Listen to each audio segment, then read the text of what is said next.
တနင်္ဂနွေနေ့မနက်ဝီပြုကိုယ်ွယ်ချင်းချိန်နာရီကောင်းကိုဘုရားခင်ပြင်ဆင်ပေးတဲ့ကြောင့်ဘုရားရဲ့နာမတော်ကိုရှေးဥစွာချီးမွမ်းပါတယ်ဒီနေ့မနက်မှာကျမတို့ Church at Home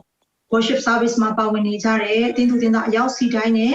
ယုံကြည်သူဓမ္မမိတ်ဆွေအယောက်စီတိုင်းကို Shalom ဆိုပြီးနှုတ်ဆက်ပါတယ်ဘုရားသခင်ထံကလာတဲ့ကျေးဇူးတော်နဲ့ညီသက်ချင်းတင်တဲ့သင်မိသားစုရဲ့အတ္တဘုံမှာ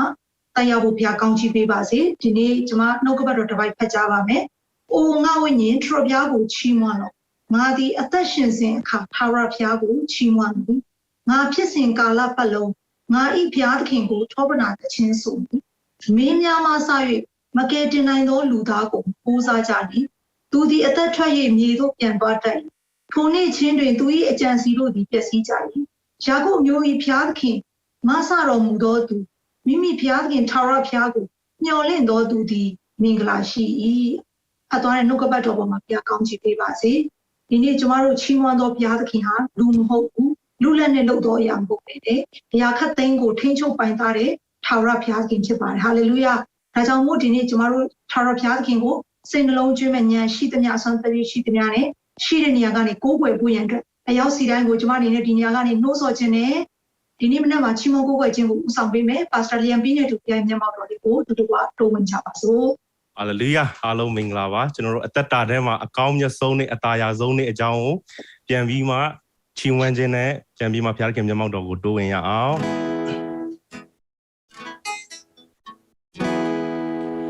အိုဂျေဇုရှင်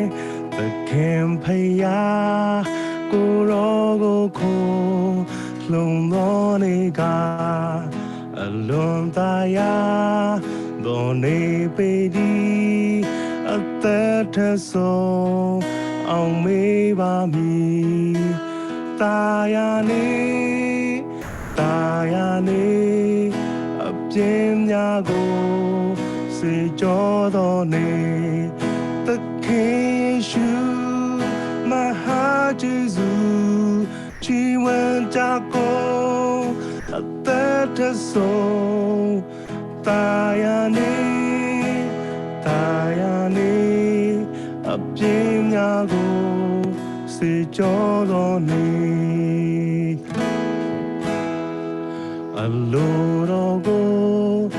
အစင်လိုက်မည်ယခုစိတ်လုံးချပါပြီဝမ်းမြောက်ပဲသောသတင်တရားအလုံးနဲ့အာရ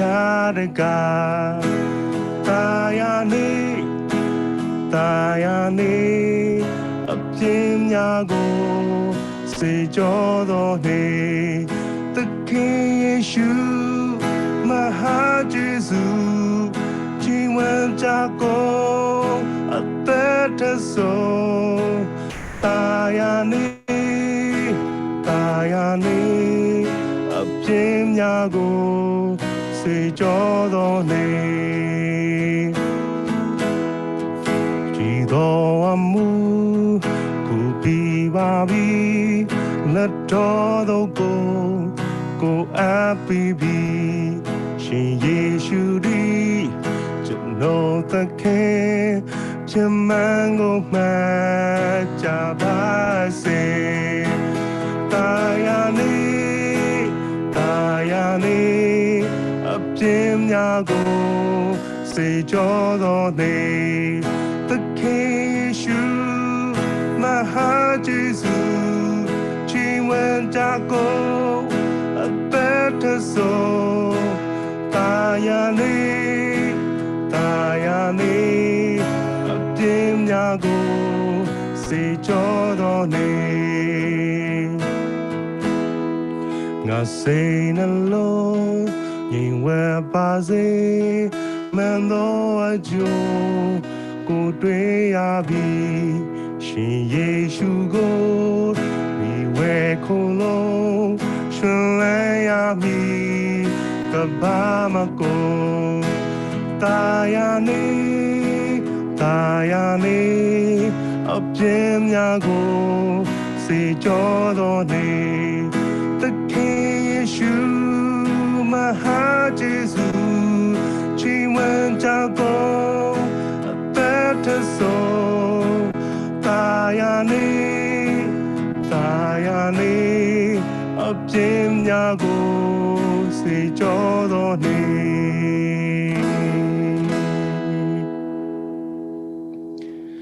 ခြေတော်နဲ့လက်တော်တို့မှာတန်ချေရာကြောင့်မဟုတ်ပါကျွန်ုပ်ကိုချစ်တော်မူသောမေတ္တာကျွန်ုပ်ဤပြင်းများလို့ရဲ့ကာတိုင်းပေါ်ယေရှုသေခံကျွန်ုပ်ကိုစားယေရှုသေခံရှာသူစရိုက်ပြင်းများတို့တွင်အကျွန်ုပ်နေမွန်နေစေတည်မည်သူတဦးများမရှိပါယေရှုရှင်ကိုရောသာလေကျွန်ုပ်ကိုရင်တော့ကဲ့တဲ့ယခုကျွန်ုပ်ဝမ်းမြောက်ပျော်ရွှင်လာခြေတော်နဲ့လက်တော်တို့မှာတန်ချေရာကြောင့်မဟုတ်ပါကျွန်ုပ်ကိုချစ်တော်မူသောမြေတာကျွန်ုပ်ဤပြင်းများလို့ရဲ့ကာတိုင်းပေါ်ယေရှုသေခံကျွန်ုပ်ကိုစားယေရှုသေခံရှာသူစရိုက်ပြင်းများတို့နဲ့အကျွန်ုပ်ယခုကင်းစင်ဝိညာဉ်တော်နဲ့ပြေဝါလျက်ရှိနေကိုယ်တော်ဤကုန်ကျေးဇူးများနေစဉ်ပင်ချီးမွမ်းလျက်သာကောင်းကင်အိမ်တော်နဲ့တာခဲ့နီလာခြေတော်နဲ့လက်တော်တို့မှာတန်ချေရာကြောင့်မဟုတ်ပါကျွန်ုပ်ကိုချစ်တော်မူသောမေတ္တာကျွန်ုပ်ဤပြင်းများလို့ရဲ့ကာတိုင်းပေါ်ယေရှုသေခံကျွန်ုပ်ကိုစားယေရှုသေခံရှာခြေတော်နဲ့လက်တော်တို့မှာတန်ချေရာကြောင့်မဟုတ်ပါကျွန်ုပ်ကိုချစ်တော်မူသောမေတ္တာကျွန်ုပ်ဤပြင်းများလို့ရဲ့ကာတိုင်းပေါ်ယေရှုသေခံကျွန်ုပ်ကိုစားယေရှုသေခံရှာကျွန်ုပ်ဤပြင်းများလို့ရဲ့ကာတိုင်းပေါ်ယေရှုသေခံကိုစားယေရှုသေခံရှာ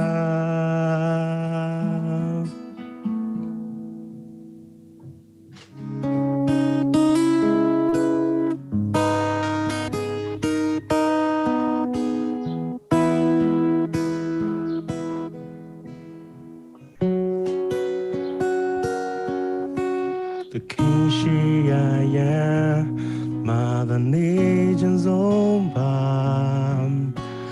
No, yeah, now, mom, yeah, she's aging.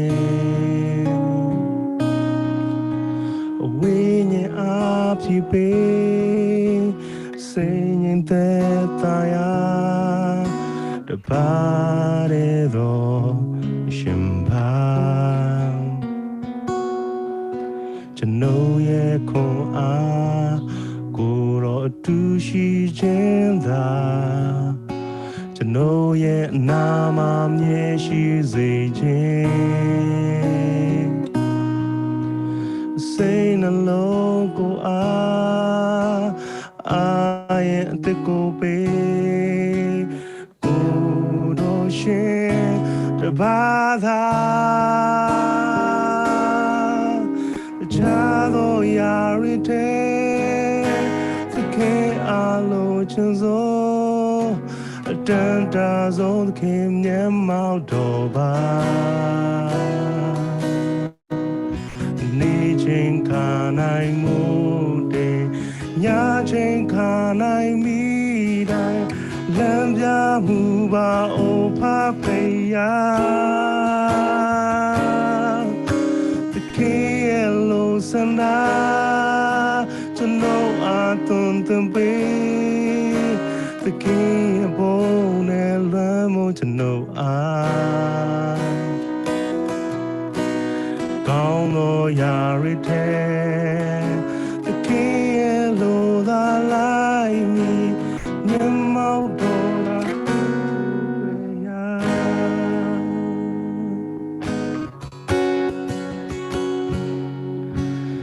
Nishi ya ya madani jenzomba Jano ye namam ye shi zijin Winnie Apipe singing Tataya the Paredo Shimpa Chanoye Kon A Kuro Tushi Jenda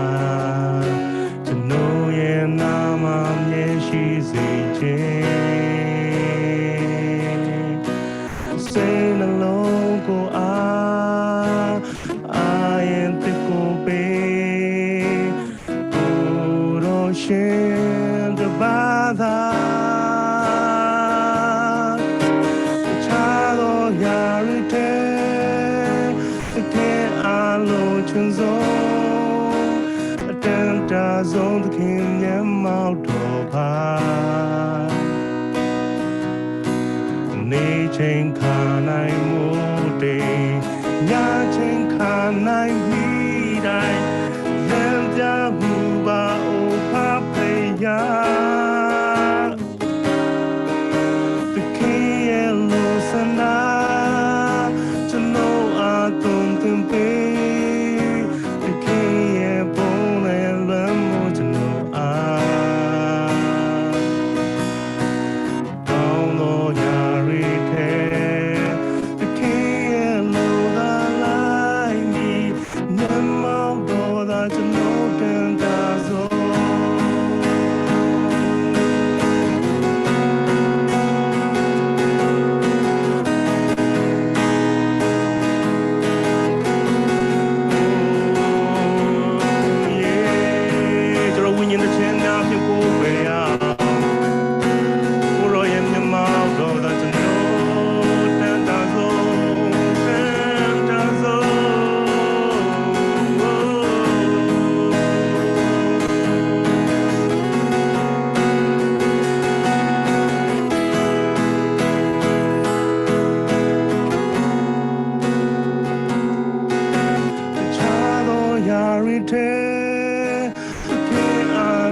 Nichin kanai mude,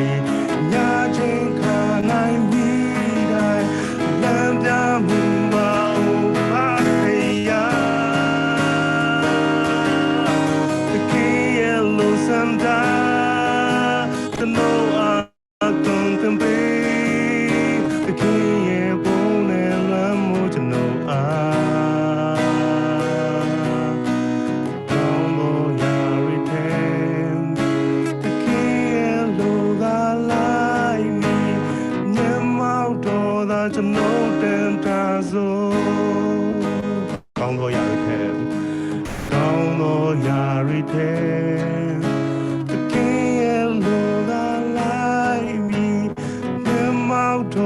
จะน้องกันตาโซချစ်တော်ညီကိုမောင်နှမများယခုချိန်မှာကျမတို့ကျေးဇူးတော်ချီးမွမ်းစရာများကိုဖျားခင်ထံမှာတင်ပြီးပူဇော်ဖို့ချိန်လာပြီဖြစ်ပါတယ်။အောက်တိုဘာလပထမပတ်တိတိုင်အောင်ဖျားခင်ကသူ့ရဲ့ကျေးဇူးတော်ကရုဏာတော်များနဲ့ကျမတို့ကိုပတ်ရွက်ပြီးတော့ပို့ဆောင်ခဲ့တာဖြစ်ပါတယ်။ဒီနေ့ကျမတို့ရဲ့အသက်တာထဲမှာဖျားရဲ့ကောင်းမြတ်ခြင်းတွေကိုရေတွက်မယ်ဆိုရင်ရေတွက်စရာမကုန်နိုင်တော့အလုံးကြီးမားပါတယ်။ဒါကြောင့်ဒီနေ့မိတ်ဆွေရဲ့သက်တာထဲမှာ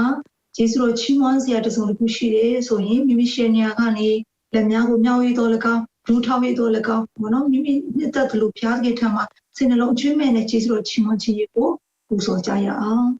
ဟာလေလုယာမြတ်တော်ရှင်ဖဖျားဒီနေ့အချိန်တိုင်းအတွက်ကိုရောကိုကျေးဇူးတင်ပါတယ်အောက်တိုဘာလဆန်းပထမပတ်ထိတိုင်းပို့ဆောင်ကောင်းချီးပေးသောကြောင့်ကိုရောကိုချီးမွမ်းပါတယ်ကျေးဇူးတော်မှာတပါအခြားသောမင်္ဂလာမရှိပါဒီနေ့ကိုရောဖျားသားသမီးတို့ရဲ့အသက်တာထဲမှာကြုံတွေ့ရသောအရာခတ်သိမ်းမှာကိုရောရဲ့မေတ္တာနဲ့မပွားစေတဲ့အတွက်ကြောင့်ကျေးဇူးတော်ကိုချီးမွမ်းပါတယ်ကိုရောရဲ့ကျေးဇူးတော်နဲ့ကရုဏာတော်များသားသမီးတို့ရဲ့မိသားစုထဲမှာအသက်တာထဲမှာနေ့ရက်စဉ်တိုင်းခံစားနေရသောကြောင့်ကျေးဇူးတော်ကိုချီးမွမ်းပါတယ်။အိုးဖဖျားကိုရောဝမ်းနည်းစရာအကြောင်းများတော်လေနှုတ်ကပတ်တော်အပြင်တည်ကြည်စေသောကြောင့်ကျေးဇူးတော်ကိုချီးမွမ်းပါတယ်။အိုးဖဖျားဒီနေ့ထိတိုင်းအသက်ရှင်ရတဲ့အခွင့်အရေးကျေးဇူးတော်ကိုချီးမွမ်းတယ်။ဒီနေ့ထိတိုင်းကိုရောပေးရမိသားစုများဒီနေ့မြမအပြီးမှနေရတဲ့အရာတွေအိုးကိုရောဖျားထံမှာသားသမီးတို့ဆုတောင်းတဲ့အရာတွေပေါ်မှာကိုရောအဖြစ်ပေးမယ်ဆိုတော့ကိုမျှော်လင့်တဲ့ဆောင်မျှော်လေးရှိနေသောကြောင့်ကျေးဇူးတော်ကိုချီးမွမ်းကြပါလေ။ဒီနေ့ထိတိုင်းကိုရောပြပို့ဆောင်ကောင်းချီးပေးတယ်။သားသမီးတို့ရဲ့တိုင်းနိုင်ငံအတွက်မိသားစုအတွက်သားသမီးတို့အသင်းတော်အတွက်ကောင်းသောအကြံစီများကောင်းသောကိုရောဖျားရှင်ထံကလာတဲ့အကောင်းဆုံးသောကိုလမ်းပြပို့ဆောင်ခြင်းမျက်မှောက်တော်အဖြစ်သားသမီးတို့ကိုပို့ဆောင်နေပြီဖြစ်သောကြောင့်ကျေးဇူးတော်ကိုချီးမွမ်းကြပါလေ။ဒီနေ့ကိုရောဖျားဒီ2021အောက်တိုဘာ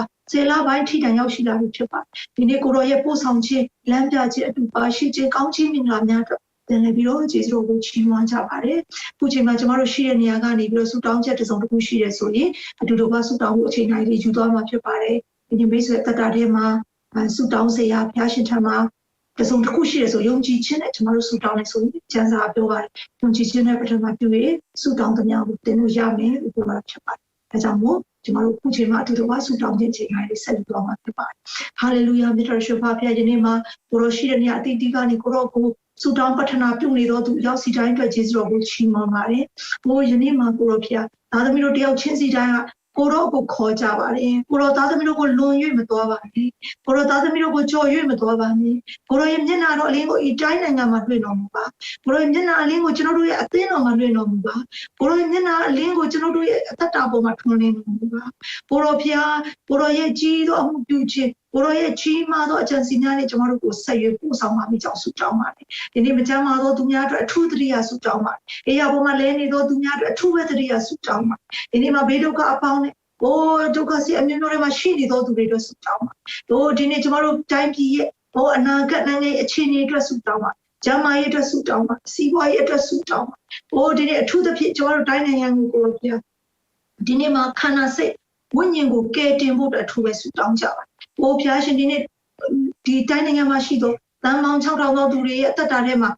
တန်ပေါင်း60သောသူတွေအသက်တာထဲမှာကိုရောကိုသိကျွမ်းဖို့အကြောင်းဖြစ်စေပါမယ်ကြောင့်ဆုတောင်းပါတယ်။ဒီတိုင်းနိုင်ငံမှာနိုးထမှုရှိလာဖို့အတွက်ဆုတောင်းပါတယ်။ဒီနေ့ကိုရောရှင်သားသမီးတို့အသင်းသူအသင်းသားအယောက်စီတိုင်းတော်လည်းကောင်းယုံကြည်သူများသည်အိပ်ပျော်ရမှာနိုးထရတဲ့အခွင့်ဒီနေ့ကိုရောဖျားဖို့သိကျွမ်းတဲ့အခွင့်ရရှိပါမယ်ကြောင့်အထူးပဲဆုတောင်းပါတယ်။ဝိညာဉ်အမလမ်းဆန်းသောအသက်တော်မိရှန်တွေကိုယေရှုနာမနဲ့ကြေညာကြပါတယ်။နှုတ်ကပတ်တော်ကိုစာငတ်ခြင်းကိုယေရှုနာမနဲ့ကြေညာပါတယ်။ခန္ဓာကိုယ်ကျမ်းမာခြင်းနဲ့ငြိမ်သက်ခြင်းကိုယေရှုနာမနဲ့ကြေညာပါတယ်။ဒီနေ့မှာအလောက်ကစင်မပြေသေးသောသူတွေခက်ခဲမှုမျိုးမျိုးနဲ့ကြုံတွေ့နေရတဲ့သားသမီးရောက်စီတိုင်းအတွက်ဆုတောင်းပါတယ်။ဘေးဒုက္ခကြုံရတဲ့သူတွေအတွက်အငယ်ဆုံးသောသူတွေအတွက်ဆုတောင်းပါတယ်။ဘုရားခင်ဒီနေ့မိသားစုများဆုံးရှုံးမှုဝမ်းနည်းကြေကွဲနေရသူတွေအတွက်ဆုတောင်းပါတယ်။ဘုရားဖျားရဲ့မဆာခြင်းနှစ်သိမ့်ခြင်းလက်တော်သည်တယောက်ချင်းစီအသက်တာပေါ်မှာထင်ရှားဖို့အတွက်ယေရှုနာမနဲ့ကောင်းချီးပေးပါတယ်။ဟာလေလုယာဒီနေ့မနေ့ကြားနာရမယ့်နှုတ်ကပတ်တော်ကိုလည်းယေရှုနာမနဲ့ကြိုးဆိုပါတယ်။ဘုရားဖျားသားသမီးတို့ရဲ့ဘဝအသက်တာအတွက်ဒီနေ့မှာကိုရောအသင်းတော်ကိုစကားပြောနေတော့ကြောင့်ယေရှုဖြစ်ပါတယ်။နာရှိသောသူမိတိကကြားပါစေဆိုတဲ့သားသမီးတို့ဒီနောက်ဆုံးသောကာလမှာ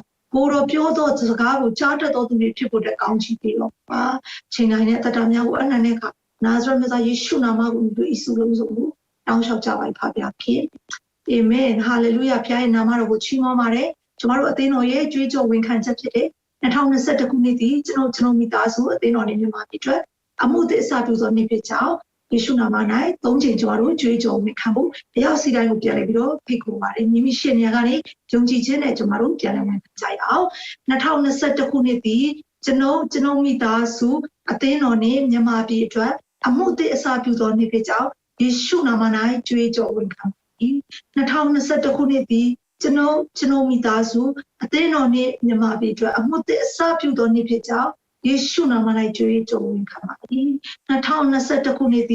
ကျွန်တော်မိသားစုအသင်းတော်နဲ့မြန်မာပြည်အတွက်အမှုသစ်အစာပြုသောနေ့ဖြစ်ကြောင်းယေရှုနာမ၌ကြွေးကြော်ဝင်ခံပါ၏ဟာလေလုယာဘုရားရဲ့နာမတော်ကိုချီးမွမ်းပါတယ်တော့ခုချိန်မှာကျွန်တော်တို့ဘုရားရဲ့နှုတ်ကပတ်တော်ကိုခံယူရမယ့်အချိန်တိုင်းဖြစ်ပါတယ်ဒီနေ့မနက်မှာနှုတ်ကပတ်တော်ကိုဟောပြောဝင်ရမယ့်သူကတော့သင်တို့ဆရာကြီးReverend David ဆုံးဖြစ်ပါတယ်ဆရာကြီးအနေနဲ့လွတ်လပ်စွာရွေးချယ်ခွင့်ဆိုတဲ့ဒီဓမ္မ series ပေါ့နော်ဒေသနာ series ကိုတွားနေတဲ့အချိန်ဖြစ်ပါတယ်ဒါကြောင့်ဒီထဲကနေရရှင်ဖွင့်ပြတဲ့နှုတ်ကပတ်တော်တွေကိုကျွန်တော်တို့အတွက်ယူဆောင်လာတာဖြစ်ပါတယ်တစ်ဆက်တည်းမှာပဲဒီနေ့အောက်တိုဘာလပထမပတ်ဖြစ်တဲ့တိုင်းပွဲတော်မင်္ဂလာလေးတစ်ဆက်တည်းမှာရှိမှဖြစ်တဲ့အကြောင်းပေါ့နော်ဒီဟာတွေကိုလည်းထပ်လောင်းပြီးတော့ကြေညာချင်ပါတယ်အခုချိန်မှာရှင်တော်ဝိညာဉ်တော်နဲ့ဒီနှုတ်ကပတ်တော်ကိုဟောပြောပေးပါမယ်သင်ဆရာကြီးကိုယေရှုနာမ၌တပတ်ပြန်လည်ကြိုဆိုဟောပေးပါတယ်ယနေ့ထိတိုင်ပူဆောင်ပေးတဲ့ဘုရားရှင်နာမတော်ကပါဆက်ဆက်ပုံချမင်္ဂလာရှိပါစေကျွန်တော်တို့ online အပြင်ဝက်ပြုကိုွယ်တာနှစ်တာပါဘုရားရှင်ကောင်းချီးပေးခဲ့တာဖြစ်ပါတယ်ခက်ခဲမှုအမျိုးမျိုးရှိတော်များလည်းပဲကျွန်တော်တို့ဘက်ကနေလုံးဝဇွဲလုံးလဝေးရမလျှော့ပဲနဲ့ကျွန်တော်တို့စပိုင်းဆိုင်ရာမှာတော့ကောင်းကျွန်တော်တို့စက်ပြီးကြိုးစားနေတာဖြစ်ပါတယ်ဘုရားရှင်လိုတော်ရှိတယ်ဆိုလို့ရှိရင်လည်းကျွန်တော်တို့ဘုရားကျောင်းနေ live လွှင့်နိုင်ဖို့လည်းကျွန်တော်တို့အမြန်ဆုံးပေါ့နော် live လွှင့်နိုင်ဖို့လည်းဆုတောင်းနေပါတယ်ဒီနေ့လာရဲ့ပထမပတ်ဖြစ်တဲ့နီးသူကျွန်တော်ပြီးခဲ့တဲ့လာနီးဘုရားရဲ့ပြင်ဆင်ပေးထားတဲ့ပေါ်ပြထားတဲ့နှုတ်ကပတ်တော် free will ဆိုတဲ့လွတ်လပ်စွာရွေးချယ်ပိုင်ခွင့်နဲ့ပတ်သက်ပြီးဒီနေ့ဟာဆိုလို့ရှိရင်တော့ကျွန်တော်တို့ပြင်စမပတ်ဖြစ်နေပါပြီအားလုံးမမေ့ကြသေးမယ်လို့ယုံကြည်ပါတယ်ပထမပတ်မှာဆိုလို့ရှိရင်တော့တင်းရွေးချယ်မှုကိုအထူးတန်ဖိုးထားတော့ဖေရအကြောင်းဆွေးနွေးကြတယ်ဒုတိယပတ်မှာဖေရဤလုတ်ပိုင်ခွင့်နဲ့လူဤရွေးချယ်ပိုင်ခွင့်အကြောင်းလဲကျွန်တော်တို့ဝေငါတတိခံထားတယ်တတိယပတ်မှာရွေးချယ်ခြင်းတစ်ပင်နှစ်ပင်အကြောင်းလဲကျွန်တော်တို့လောကပတ်တော်ဝင်ကခဲတာဖြစ်ပါတယ် last Sunday မှာဆိုလို့ရှိရင်တော့တင်ဤရွေးချယ်မှုပေါ်ဖျားရဲ့ဆုံးဖြတ်ချက်ဆိုတဲ့အရာမှာတကယ်ကိုပဲပေါ့နော်ဒါက deep theology တချို့လဲပါတယ်ဖြစ်ပါတယ်ဒါ C.S. Lewis ပြောသွားတဲ့အရာလဲကျွန်တော်တို့ definition အပြင်သူရဲ့ဖွင့်ဆိုချက်ကိုလဲကျွန်တော်တို့မူလမှာဖျားခင်ဖြစ်စီတဲ့အရာပေါ့နော်အဲ့ဒီအရာပေါ်မှာလဲကျွန်တော်တို့ဘယ်လိုအခြေအနေရှိချောင်းကိုလဲကျွန်တော်ဆွေးနွေးကြတာဖြစ်ပါတယ်ဒီအကြောင်းအရာနဲ့ပတ်သက်ပြီးကျွန်တော်တို့ဒီလိုမျိုးဆွေးနွေးတိုင်ပင်တဲ့အခါမှာဘုရားသခင်ရဲ့ကောင်းမြတ်ခြင်းဟာကျွန်တော်တို့အတွက်အမြဲတမ်းလုံလောက်လက်ရှိနေတယ်ဆိုတာကိုဖော်ပြချင်ပါတယ်ဒီတစ်ပတ်မှာဆိုလို့ရှိရင်တော့ကျွန်တော်တို့အားလုံးသိတဲ့အတိုင်းပဲရွေးချယ်ပိုင်ခွင့်ဤအကျိုးဆက်ဆိုတဲ့ consequence of free will ဆိုတဲ့အကြောင်းကိုအနည်းငယ်ဝင်ကတည်ခံခြင်းပါတယ်လို့ကျွန်တော်တို့line လဲတိတ်အချီနေပေါ့နော်ဒီ challenge ဖြစ်နေတဲ့အတွက်ကြောင့်ကျွန်တော်တို့ကောင်းကောင်းမွန်မွန်နဲ့ဖျားရှင် line ကောင်းချေးပေးဖို့နှုတ်ကပတ်တော်အတွက်ခဏလေးစက္ကဆုတောင်းအနိုင်ရအောင်ကိုရရှင်ပြင်ဆင်ပေးထားတဲ့နှုတ်ကပတ်တော်အတွက်ကျေးဇူးတင်တယ်ကျွန်တော်ရွေးချယ်ပိုင်ခွင့်ပေးထားတဲ့အရာပေါ်မှာအကျိုးဆက်ဒီကိုရရှင်ပေးထားတယ်ကောင်းသောအကျိုးတွေပေးထားတယ်ပြီးတော့ကိုရရှင်ကျွန်တော်တို့ဆိုချိုတွေလည်းတချို့ရှိတယ်သူအရာများကိုတာ၍နားလေသဘောပေါက်နိုင်ဖို့နှုတ်ကပတ်တော်ပေါ်မှာကောင်းချီးပေးသနာတော်ပါယေရှုနာမ၌လိုင်းမြောက်လည်းကောင်းချီးပေးတယ်ကရရှင်ဒီနေ့ဒီကျွန်တော် internet line ပေါ်မှာကရရှင်ကိုရပေတေစီစင်စီလေဂလုံးဝကရရှင်ဆက်လက်ပြီးနှုတ်ကပတ်တော်ခံယူနိုင်ပါမယ်အကြောင်းဝေတော်မင်္ဂလာခံယူနိုင်ပါမယ်အကြောင်းအဆုံးထိပူဆောင်ပါယေရှုနာမ၌ကိုရလဝဲနဲ့အချိန်နဲ့တက်တာလုံးစုံတို့ကိုပြန်လဲပြီးမှစက္ကအနံနဲ့နှုတ်ကပတ်တော်အတွက်စက္ကကြပါဖာမစောဖျားအာမင်ခုနကျွန်တော်ပြောသွားတဲ့ဒီတပတ်အတွက်ဆိုလို့ရှိရင်တော့အားလုံးconsequence of free will ဆိုတဲ့အခါမှာရွေးချယ်ပိုင်ခွင့်ဤအကျိုးဆက်လို့ပြောတဲ့အခါမှာဘုရားသခင်ကကျွန်တော်တို့အတွက်ရွေးချယ်မှုအရာပေါ်မှာအကျိုးဆက်တွေတချို့ရှိပါတယ်ဒါကပြီးခဲ့တဲ့ Sunday ရဲ့ကျွန်တော်တို့လုံးဝကျွန်တော်တို့ဘက်ကနေပြောင်းလို့မရတဲ့ကျွန်တော်တို့ဘက်ကနေကူစားပြုလို့မရတဲ့ကိုယ်တိုင်ရွေးချယ်ရမယ့်အရာကနှစ်ခုရှိပါတယ်ကယ်တင်ခြင်းနဲ့ပတ်သက်လာရင်ဒုတိယကတော့ကိုယ်ွယ်ခြင်းနဲ့ပတ်သက်လာရင်ကိုယ်တိုင်ရွေးချယ်ရမယ့်အရာဖြစ်ပါတယ်အဲ့ဒီရွေးချယ်ရမယ့်အရာပေါ်မှာဘုရားရှင်ဆုံးဖြတ်ပေးထားတဲ့အရာဖြစ်တယ်ကယ်တင်ခြင်းဆိုတာကဘုရားရှင်ကသူလုပ်ပေးခဲ့တဲ့အရာအားလုံးလှုပ်ဆောင်ခဲ့ပြီးကျွန်တော်ဘက်ကတော့ယုံကြည်ခြင်းအားဖြင့် ကျွန်တော်တို့ဒီဂျေဇုတော်တရားပေါ်မှာယုံကြည်ခြင်းအပြင်ရယူလက်ခံဖို့ကျွန်တော်တို့ဘက်ကနေယေရှုခရစ်တော်မိမိအသက်သခင်ကယ်တင်ပိုင်ရှင်အဖြစ်ယုံကြည်လက်ခံဖို့ဖြစ်ပါတယ်။ထိုနည်းသူပဲဒီကနေ့ကိုယ်ွယ်ချင်းမှာလဲကျွန်တော်တို့ဘက်ကနေဖျားသခင်ဘယ်လိုအခြေအနေပဲဒုက္ခဆင်းရောက်နေပါစေပြီးတော့ကျွန်တော်တို့အနောက်ရှက်တွေများနေပါစေကိုယ်ွယ်ချင်းအမှုမှာလဲမိမိရွေးချယ်ရမယ်အရာတွေဖြစ်ပါတယ်။ဒီအရာနဲ့ပတ်သက်ပြီးကျွန်တော်ရွေးချယ်လိုက်တဲ့အခါမှာကိုယ့်ရဲ့ရွေးချယ်ပိုင်ခွင့်ပေါ်မှာအကျိုးဆက်တွေပါရှိလဲဆိုတဲ့အရာကိုဒီနေ့အနည်းငယ်ဥပမာလေးပေါ့နော်ဣတိလလူတွေနဲ့ဘုရားသခင်ဆက်ကြားမှာသူတို့ရဲ့ဘုရားရှင်ဘယ်လိုပူဆောင်ပေးခဲ့တယ်လဲဘယ်လိုသူတို့ဆက်ဆံကြတယ်လဲဘုရားရှင်ကဣတိလလူတွေအတွက်ဣတိလလို့ပြောတဲ့အခါမှာဒီနေ့ကျွန်တော်တို့မျက်မှောက်ကာလအသင်းတော်အတွက်ပါဒီနေ့သင်တဲ့ကျွန်တော်အတွက်ကျွန်တော်ရွေးချယ်ပိုင်ခွင့်ပေးထားတဲ့အပေါ်မှာကျွန်တော်တို့ရအကျိုးဆက်တွေပါတယ်ရှိတယ်လဲဆိုတဲ့အရာကိုအနည်းငယ်လေ့လာသွားကြမှာဖြစ်ပါတယ်ရှိဦးစွာကျွန်တော်တမန်ကျမ်းစာအခြေခံထားတဲ့ကပ္ပဦးကျမ်းခန်းကြီး26 19ထဲမှာနော်ထာဝရအရှင်ဘုရားသခင်ကလည်းကောင်းမကောင်းကိုတိကျွမ်းရအပင်မတပါထိုဥယျာဉ်၌ရှိသမျှသောအပင်တို့အတီးကိုတင်းနေစားရသောအခွင့်ရှိ၏ဟာလေလုယာဒီအရာကိုပြောတဲ့အခါမှာစားရသောအခွင့်လို့ပြောတဲ့အခါမှာဒါကကျွန်တော်တို့ရဲ့ blessing တွေဖြစ်တယ်ဘုရားရှင်ကကျွန်တော်တို့ကိုအေဒင်ဥယျာဉ်ထဲမှာတကယ်ကိုကောင်းမကောင်းတိကျွမ်းသောအပင်ကလွဲလို့အခြားသောအပင်များကိုစားရသောအခွင့်blessing ပေးထားတာဖြစ်တယ်အပိုင်ငယ်ဆက်ခွန်မှာဆိုရင်တော့ထိုအပင်၏အသီးကိုကမစားရဘာကြောင့်လဲဆိုတော့စားတော့နေ့မှာဧကန်အမှန်တရားမယ်ဟုလူကိုပြညတ်ထားတော်မူ၏ဒါကတကယ်လို့များဖျားရဲ့အလူတော်ဖျားတခင်ရဲ့ပြညတ်ကိုကျွန်တော်တို့စားခဲ့မိမယ်ဆိုရင်ဒါဧကန်အမှန်တရားမယ်ဆိုတဲ့ curse ပေါ့နော်ဒါကစူးကျူအတွက်ဒီ two consequences လို့ခေါ်တဲ့ဒီကျွန်တော်တို့အကျိုးဆက်နှစ်ခုပေါ့နော်ပေးထားတာဖြစ်တယ်တစ်ခုကတော့ blessing ကောင်းချီးဖြစ်တယ်တစ်ခုကတော့ကျွန်တော်တို့စူးကျူးဖြစ်တဲ့ cursing ဖြစ်ပါတယ်လို့ဆိုဆက်ပြီးကြည့်ရမယ်ဆိုလို့ရှိရင်တော့ကျွန်တော်တို့ဖျားတခင်နဲ့ဣတိလလူတွေစัจ जा မှာဖျားရှင်ဘယ်လိုအမှုပြုခဲ့တယ်လဲဆိုတဲ့အရာကိုကျွန်တော်ကြည့်တဲ့အခါမှာဣတိလလူတွေပေါ်မှာဖျားရှင်ဘယ်လိုဆက်ဆံတယ်လဲဣတိလတွေဆိုတာကဖျားတခင်ရွေးချယ်ထားသောလူမျိုးဖြစ်တယ်ပြီးတော့ဖျားတခင်ကိုယ်တိုင်၌ကလေသူဟာဣတိလလူရဲ့ဖျားဖြစ်တယ်နော်ဖြစ်တယ်ဖျားဖြစ်တယ်ဆိုတဲ့အကြောင်းကိုလည်းဖော်ပြထားတယ်ပြီးတော့ကျွန်တော်ကပ္ပဦးကျမ်းခန်းကြီးစနစ်အပိုင်းငယ်3ထဲမှာဆိုလို့ရှိရင်တော့ဖျားရှင်ကအာဗြဟံကိုသူ့ရဲ့ပရိညင်တရားတစ္ဆာပြုတ်တဲ့အခါမှာတင့်ကိုကောင်းချီးပြီးတော့သူကိုငါကောင်းချီးပေးမယ်တဲ့နော်တင့်ကိုချိန်ဆတော့သူကိုငါချိန်ဆမယ်အဲ့လောက်ထိဘုရားသခင်ကဣတိလလူတွေရွေးချယ်ထားတယ်ကောင်းချီးပေးထားတယ်မျက်နှာตาပေးထားတယ်ဘာကြောင့်လဲဆိုတော့သူ့ရဲ့လူဆိုတော့သူနဲ့ဆက်ဆိုင်တော့သူတွေပင်လင်နော်ကျွန်တော်တို့သူတို့ကိုကောင်းချီးပြီးရင်ကျွန်တော်လည်းကောင်းချီးရမယ်သူတို့ကိုချိန်ဆမိရင်ကျွန်တော်တို့မှလည်းစူးကျူးရပါလေချိန်ဆခြင်းခံရမယ်ဆိုတဲ့အထိတိုင်ဘုရားရဲ့လူတွေဖျားရဲ့လူမျိုးတွေဖြစ်တယ်ဆိုတဲ့အကြောင်းကိုရှုစွာပနာမအနေနဲ့ပြောကြားခြင်းနဲ့ဆိုတော့အခုဒီအရာကိုနားလည်သဘောပေါက်နိုင်ဘူးကျွန်တော်တို့အချက်၃ချက်အားဖြင့်ဝင်ငါခြင်းတယ်ပထမတစ်ချက်ကတော့တရားဟောရကျမ်းကနေနော်ဖျားနဲ့ဣတိလအကြောင်းဆိုတော့တရားဟောရကျမ်းထဲမှာဖျားတခင်ကဣတိလလူတွေနဲ့ဘယ်လိုဆက်ဆံခဲ့တယ်လဲအခုဒီနေ့ကျွန်တော်တို့ရွေးချယ်ပိုင်ခွင့်ရဲ့အကျိုးဆက်တွေကဘာတွေရှိလဲဆိုတဲ့အရာကိုဒီကျမ်းပိုက်၄ခုအားဖြင့်အနည်းငယ်ကြည့်ရအောင်ပထမကျမ်းပိုက်အနေနဲ့ကျွန်တော်တရားဟောအကျအခန်းကြီး30အပိုက်ငယ်19ကနေ20ဘာတွေ့လဲဆိုတော့အသက်ရှင်ခြင်းတည်ခြင်းကောင်းချီးပေးခြင်းကျင့်ခြင်းထိုအရာတို့ကိုသင်ရှိ၌ငါထားသည်ဟုသင်တစ်ဖက်၌ကောင်းကင်မြီကြီးကိုငါတိုင်တည်၏တို့ဖြစ်၍သင်နဲ့သင်အမျိုးအနွယ်ဒီအသက်ရှင်မဲ့အကြောင်းနဲ့၎င်းတင်ဤဖျားခင်ထာဝရဖျားကိုချီ၍စကားတော်ကို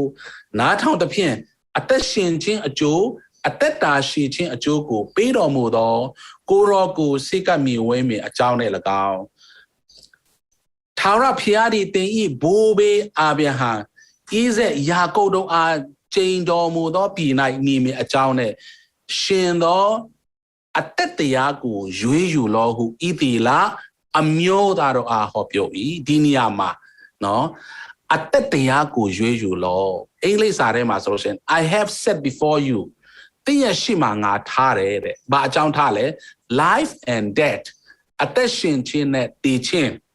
blessings and curses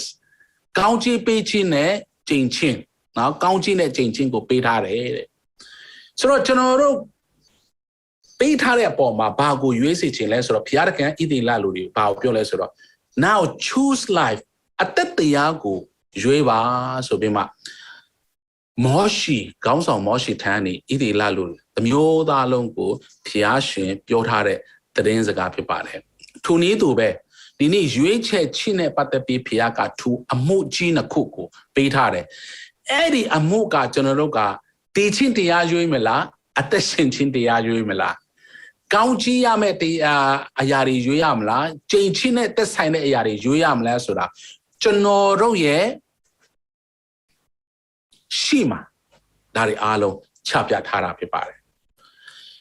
ဣသရေလလူတွေအမျိုးသားတစ်ခုလုံးကိုပဲပေးထားတာမဟုတ်ဘူးဒီနေ့သင်နဲ့ကျွန်တော်ရှိမှာလဲသူအရာတွေပေးထားတယ်ကျွန်တော်တို့ရဲ့ရွေးချယ်မှုကအဲ့ဒီရွေးချယ်မှုရဲ့အကျိုးဆက်တွေကကောင်းကျိုးတွေရှိတယ်လို့ဆိုးကျိုးတွေရှိတယ်ဒါကပဲရပေါ်မှာမူတည်တာလဲကျွန်တော်တို့ရဲ့ရွေးချယ်မှုအပေါ်မှာမူတည်တာဖြစ်ပါတယ်သူအတရားကပြီးခဲ့တဲ့သတင်းတွေနဲ့မှာပြောထားတဲ့အတိုင်းပဲထာဝရအသက်ရွေးရမလားထာဝရတည်ခြင်းရွေးရမလားဒါမှမဟုတ်ရင်ဖျားတခင်မျက်နှာตาကိုရှာတဲ့ကိုးကွယ်ခြင်းအမှုကိုပြောရမလားဖျားတခင်ကိုသာပဲကိုးကွယ်ရမယ့်ကိစ္စကိုလက်လျူရှုပြီးမှလိုင်းကောင်းရင်လက်မထိုင်ခြင်းမွန်းမရှိစိတ်မဝင်စားဖို့ဆိုတဲ့အရာတွေနဲ့ပဲအချိန်ကုန်သွားမလားဒါကဣတိလအမျိုးသားလုံးအတွက်တာမဟုတ်ပဲဒီနေ့မျက်မှောက်ကာလမှာလဲတင်တဲ့ကျွန်တော်ရင်ဆိုင်နေရတဲ့အချိန်ခါတွေဖြစ်ပါတယ်ဆက်ပြီးကြည့်ရမယ်ဆိုလို့ရှိရင်တော့ကျွန်တော်ခုနဖတ်သွားတဲ့တရားဟောရာကျမ်းအခန်းကြီး30 14 18ထဲမှာခုနဖတ်သွားတဲ့မတိုက်ခင်မှာဘာပြောထားလဲဆိုတော့တရားတော်ကတရားတော်ဒီသင်ဆောင်ရှောက်ဖို့ရန်သင်နဲ့အလွန်နီး၏သင်ဤနှုတ်၌၎င်းသင်ဤနှလုံး၌၎င်းရှိ၏ကြည်ပါတော့တဲ့အသက်ရှင်ခြင်းချမ်းသာနဲ့တည်ခြင်းဆင်းရဲတို့ကိုတင့်ရှိမှာယနေ့ငါထားတယ်သင်ဒီအသက်ရှင်၍တိုးပွားမယ်အကြောင်းနဲ့သင်ဝင်စားလက်တန်တော်ပြည်၌သင်ဤဘုရားခင်ထာဝရဘုရားသည်တင့်ကိုကောင်းချီးပေးတော်မူမည်အကြောင်းသင်ဤဘုရားခင်ထာဝရဘုရားကိုချစ်သဖြင့်နောက်တော်တို့လိုက်၍စီရင်ထုံးပွေတော်မူချက်ပြည့်ညက်တရားတော်တို့ကိုစောင့်ရှောက်တော်ဟုငါမှာထား၏တို့မဟုတ်တင်းနှလုံးလွဲသွားသဖြင့်တင်းဒီနားမထောင်ပဲသူတစ်ပါးသွေးဆောင်ရာတို့လိုက်၍အခြားတစ်ပါးတော့ဘုရားတို့ကိုဝတ်ပြုကိုးကွယ်လျင်ယောဒမြစ်ကိုကိုး၍ဝင်စားလက်တန်တော်ပြည်၌အသက်တာမရှိဧကအမှန်ပါရမယ်ပျက်စီးခြင်းတို့ရောက်လိမ့်မည်ဟုယနေ့ငါတရိပ်ပေ၏ဒီနေ့ချစ်တော်ဓမ္မမိတ်ဆွေများဖျားကဣတိလလူတွေကိုသူချစ်တယ်သူ့ရဲ့လူမျိုးတွေအနေနဲ့တီးတန့်ရွေးချယ်ထားတာဖြစ်တော်ညာလဲပဲဒီနေ့သူတို့ကောင်းစားဖို့အလို့ငါဖျားကကောင်းသောအကျိုးကိုလည်းသူ့ရဲ့လုတ်ပိုက်ခွင့်ထဲမှာလဲသူပေးထားတယ်လို့ပဲဒါပေမဲ့တည်ခြင်းတရားနဲ့ရှင်ခြင်းတရားနဲ့ပတ်သက်ပြီးဖျားရှင်ဘက်ကနေဆောင်ရွက်စရာတွေအကုန်ဆောင်ရွက်ပြီးမှဒါတွေအားလုံးကိုသူတို့ကိုယ်တိုင်သူတို့ရဲ့ရွေးချယ်ပိုက်ခွင့်ရဲ့အရာကိုဖျားက by force နဲ့ပေါ့နော်အတင်းမလုပ်ဘဲနဲ့သူတို့ကိုယ်တိုင်ရွေးချယ်ဖို့ဒီနေရာမှာအသက်ရှင်ခြင်းချမ်းသာနဲ့တည်ခြင်းဆင်းရဲခြင်းကိုရွေးချယ်ခွင့်ပေးထားတာဖြစ်ပါတယ်ဒီနေ့ဒီအရာနဲ့ပတ်သက်ပြီးတာ၍နားလဲသဘောပေါက်ဖို့လို့ကကျွန်တော်တို့ဒီအချက်တွေကိုကြည့်ရအောင်နော်တရားဟောရာကျမ်းထဲမှာအခန်းကြီး6ပိုက်ငယ်4နဲ့5ဒီတရားဟောရာကျမ်းရဲ့အဓိကအနှစ်တစ်ခုလည်းဖြစ်ပါတယ်အဲ့ဒီအရာကဘာလဲဆိုတော့အိုဣသရေလအမျိုးနားထောင်လောတဲ့ဘာနားထောင်စီချင်တာလဲငါတို့ဤဖျားသခင်ထာဝရဘုရားသည်တဆူတီးတော့ထာဝရဘုရားဖြစ်တော်မူ၏သင်ဤဖျားသခင်ထာဝရဘုရားကိုစိတ်နှလုံးအကျွမ်းမဲ့အစွမ်းတသိရှိသမျှနဲ့ဘာလို့ခိုင်းလဲချစ်လောဆိုပြီးမှပြောနေတာဖြစ်တယ်ဆိုတော့ဒီနေရာမှာကျွန်တော်တို့နားထောင်ပါဘာကိုနားထောင်ခိုင်းလဲနော်ထာဝရဘုရားရဲ့တဆူတီးတော့ဘုရားသခင်ဖြစ်တော်မူကြောင်းနဲ့သူပြည့်ညက်တဲ့အရာတွေကိုနားထောင်ခိုင်းတာဖြစ်တယ်အဲ့ဒီ listen ဆိုတဲ့အရာမှာ Bible project ထဲမှာဘယ်လိုရှင်းပြထားလဲဆိုတော့ listen ဆိုတဲ့နားထောင်ခြင်းမှာ hear နော်ကြားနာခြင်းပါတယ်ပြီးတော့ respond တုံ့ပြန်ခြင်းပါတာဖြစ်တယ်အဲ့ဒီနားထောင်လိုက်တဲ့အခါမှာကြားလဲကြားတယ်အဲ့ဒီကြားနာတဲ့တရားတော်ပေါ်မှာကျွန်တော်တို့တုံ့ပြန်လိုက်တဲ့အခါမှာ ဒါက obedience obey နော်နာခံခြင်းတက်ရောက်သွားတာဖြစ်တယ်နားလေးပဲထောင်ပြီးမှနော်ကျွန်တော်တို့ကြားပဲကြားပြီးမှတုံးပြန်မှုမရှိရင်ဒါကနာခံခြင်းမတက်ရောက်နိုင်ပါဘူးနာခံတော့တနည်းအားဖြင့်နာခံခြင်းတက်ရောက်နိုင်ဖို့ရအတွက် obey ဆိုတဲ့ obedience နာခံမှုတက်ရောက်နိုင်ဖို့ရအတွက်ကြားလဲကြားရမယ်ကြားနာတဲ့သတင်းစကားကိုလည်း respond နော်အဲ့ဒီကြားနာတဲ့သတင်းစကားအတိုင်းတုံးပြန်မှုရှိမှတားလျင်ကျွန်တော်တို့ကနာခံခြင်းတက်ရောက်သွားတာဖြစ်တယ်ဆိုတော့ဒုတိယအနေနဲ့ဖျားတခင်ထာဝရဘုရားစိတ်နှလုံးအကျွမ်းမဲ့အစွမ်းတတ္တိရှိသည်များနဲ့ချစ်ပါချစ်တယ်ဆိုတာစိတ်ခံစားမှု emotion တခုတည်းပဲမပြီးသေးဘူးကျွန်တော်တို့ decision ဆိုတဲ့ဆုံးဖြတ်ချက်လည်းပါရမှာဖြစ်တယ် hallelujah ဖျားတခင်ကိုလည်းကျွန်တော်တို့စိတ်ခံစားမှုနဲ့တကယ်ကိုလည်းချစ်တယ်ချစ်တဲ့အတိုင်းကိုဟာကျွန်တော်ရဲ့တခင်ကတင်ပိုင်ရှင်ဖြစ်လုံးဝရွေးချယ်မယ်ဆိုပြီးမှကိုယ့်ရဲ့ဆုံးဖြတ်ချက်ချလိုက်တဲ့အခါမှာဒါ devotion ဆိုတဲ့စက္ကအနံ့ခြင်းကိုကျွန်တော်တို့ရရှိသွားမှာဖြစ်ပါတယ်ပြီးတော့ဘယ်အရာကိုအထုသတိထားရမယ်ဆိုတော့ Lord alone เนาะတဆူတီးတော့ထာဝရဘုရားဘာကြောင့်လဲဆိုတော့ဣတိလလူတွေအားလုံးကသူတို့ဘုရားမဟုတ်တဲ့အခြားเนาะ Canaanite လူတွေပြီးတော့ Egypt ကเนาะသူတို့အမြင်လာတဲ့ဒီဖျားလေးတွေပေါ့နော်ဒါတခြားဖျားတွေရဲ့လွမ်းမှုအယံခံစားလာတဲ့အခါမှာသူများနည်းသူတို့လိုက်လို့ချင်ကြတယ်သူများကုကွယ်တဲ့နည်းသူကုကွယ်ချင်ကြတယ်သူများဘယင်လူရင်လဲသူတို့လည်းလူချင်တယ်ဆိုင်အားဖြင့်သူတို့က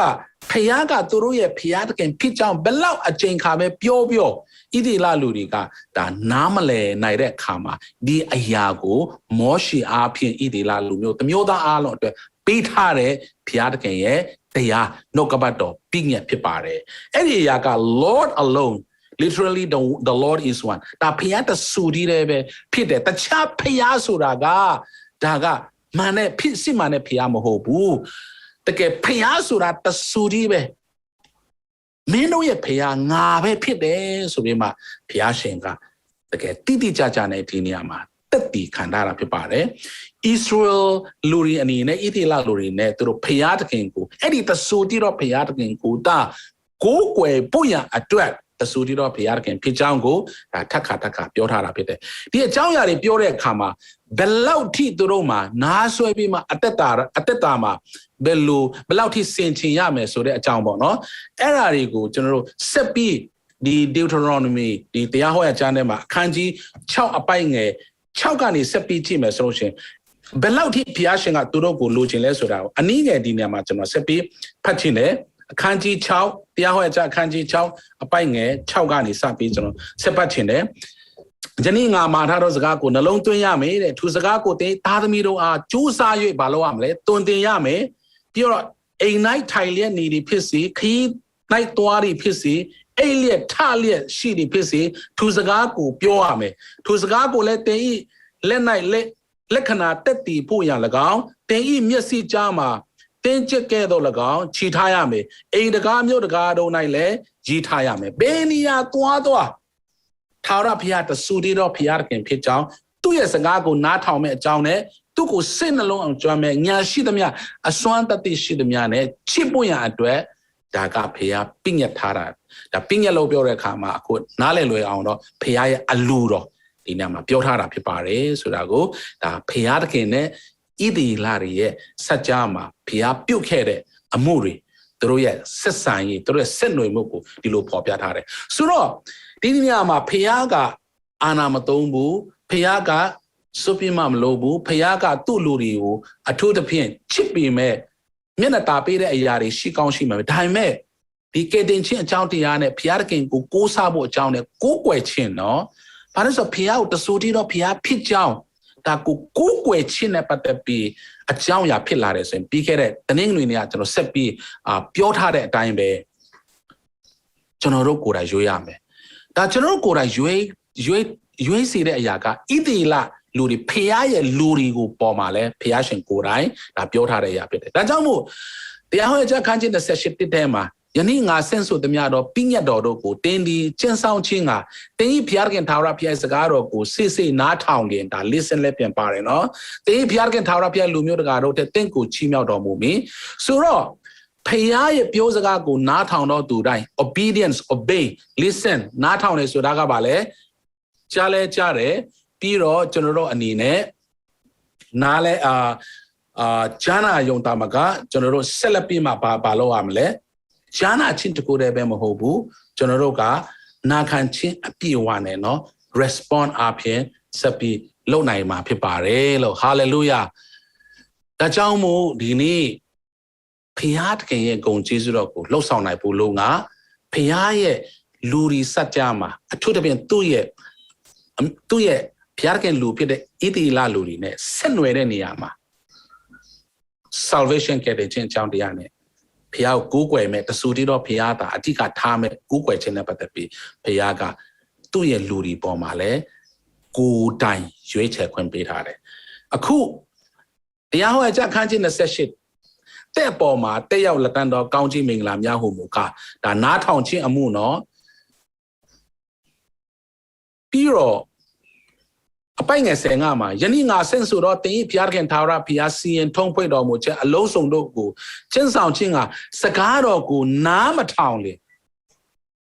တဲ့အပေါ်မှာတက်ရောက်လက်တန်းတော်ချိန်ချင်းအမင်္ဂလာများဟုမူကားဒါက blessings and curse blessing ကတော့အပိုင်ငယ်3ကနေ14ကြားမှာပြောထားတယ် curses ကတော့အပိုင်ငယ်15ကနေအဆုံးထိအဲ့မှာပြောထားတာဖြစ်ပါတယ်အဲ့လောက်ထိဖျားခင်ကတိကြသူ့ရဲ့လူမျိုးတွေကို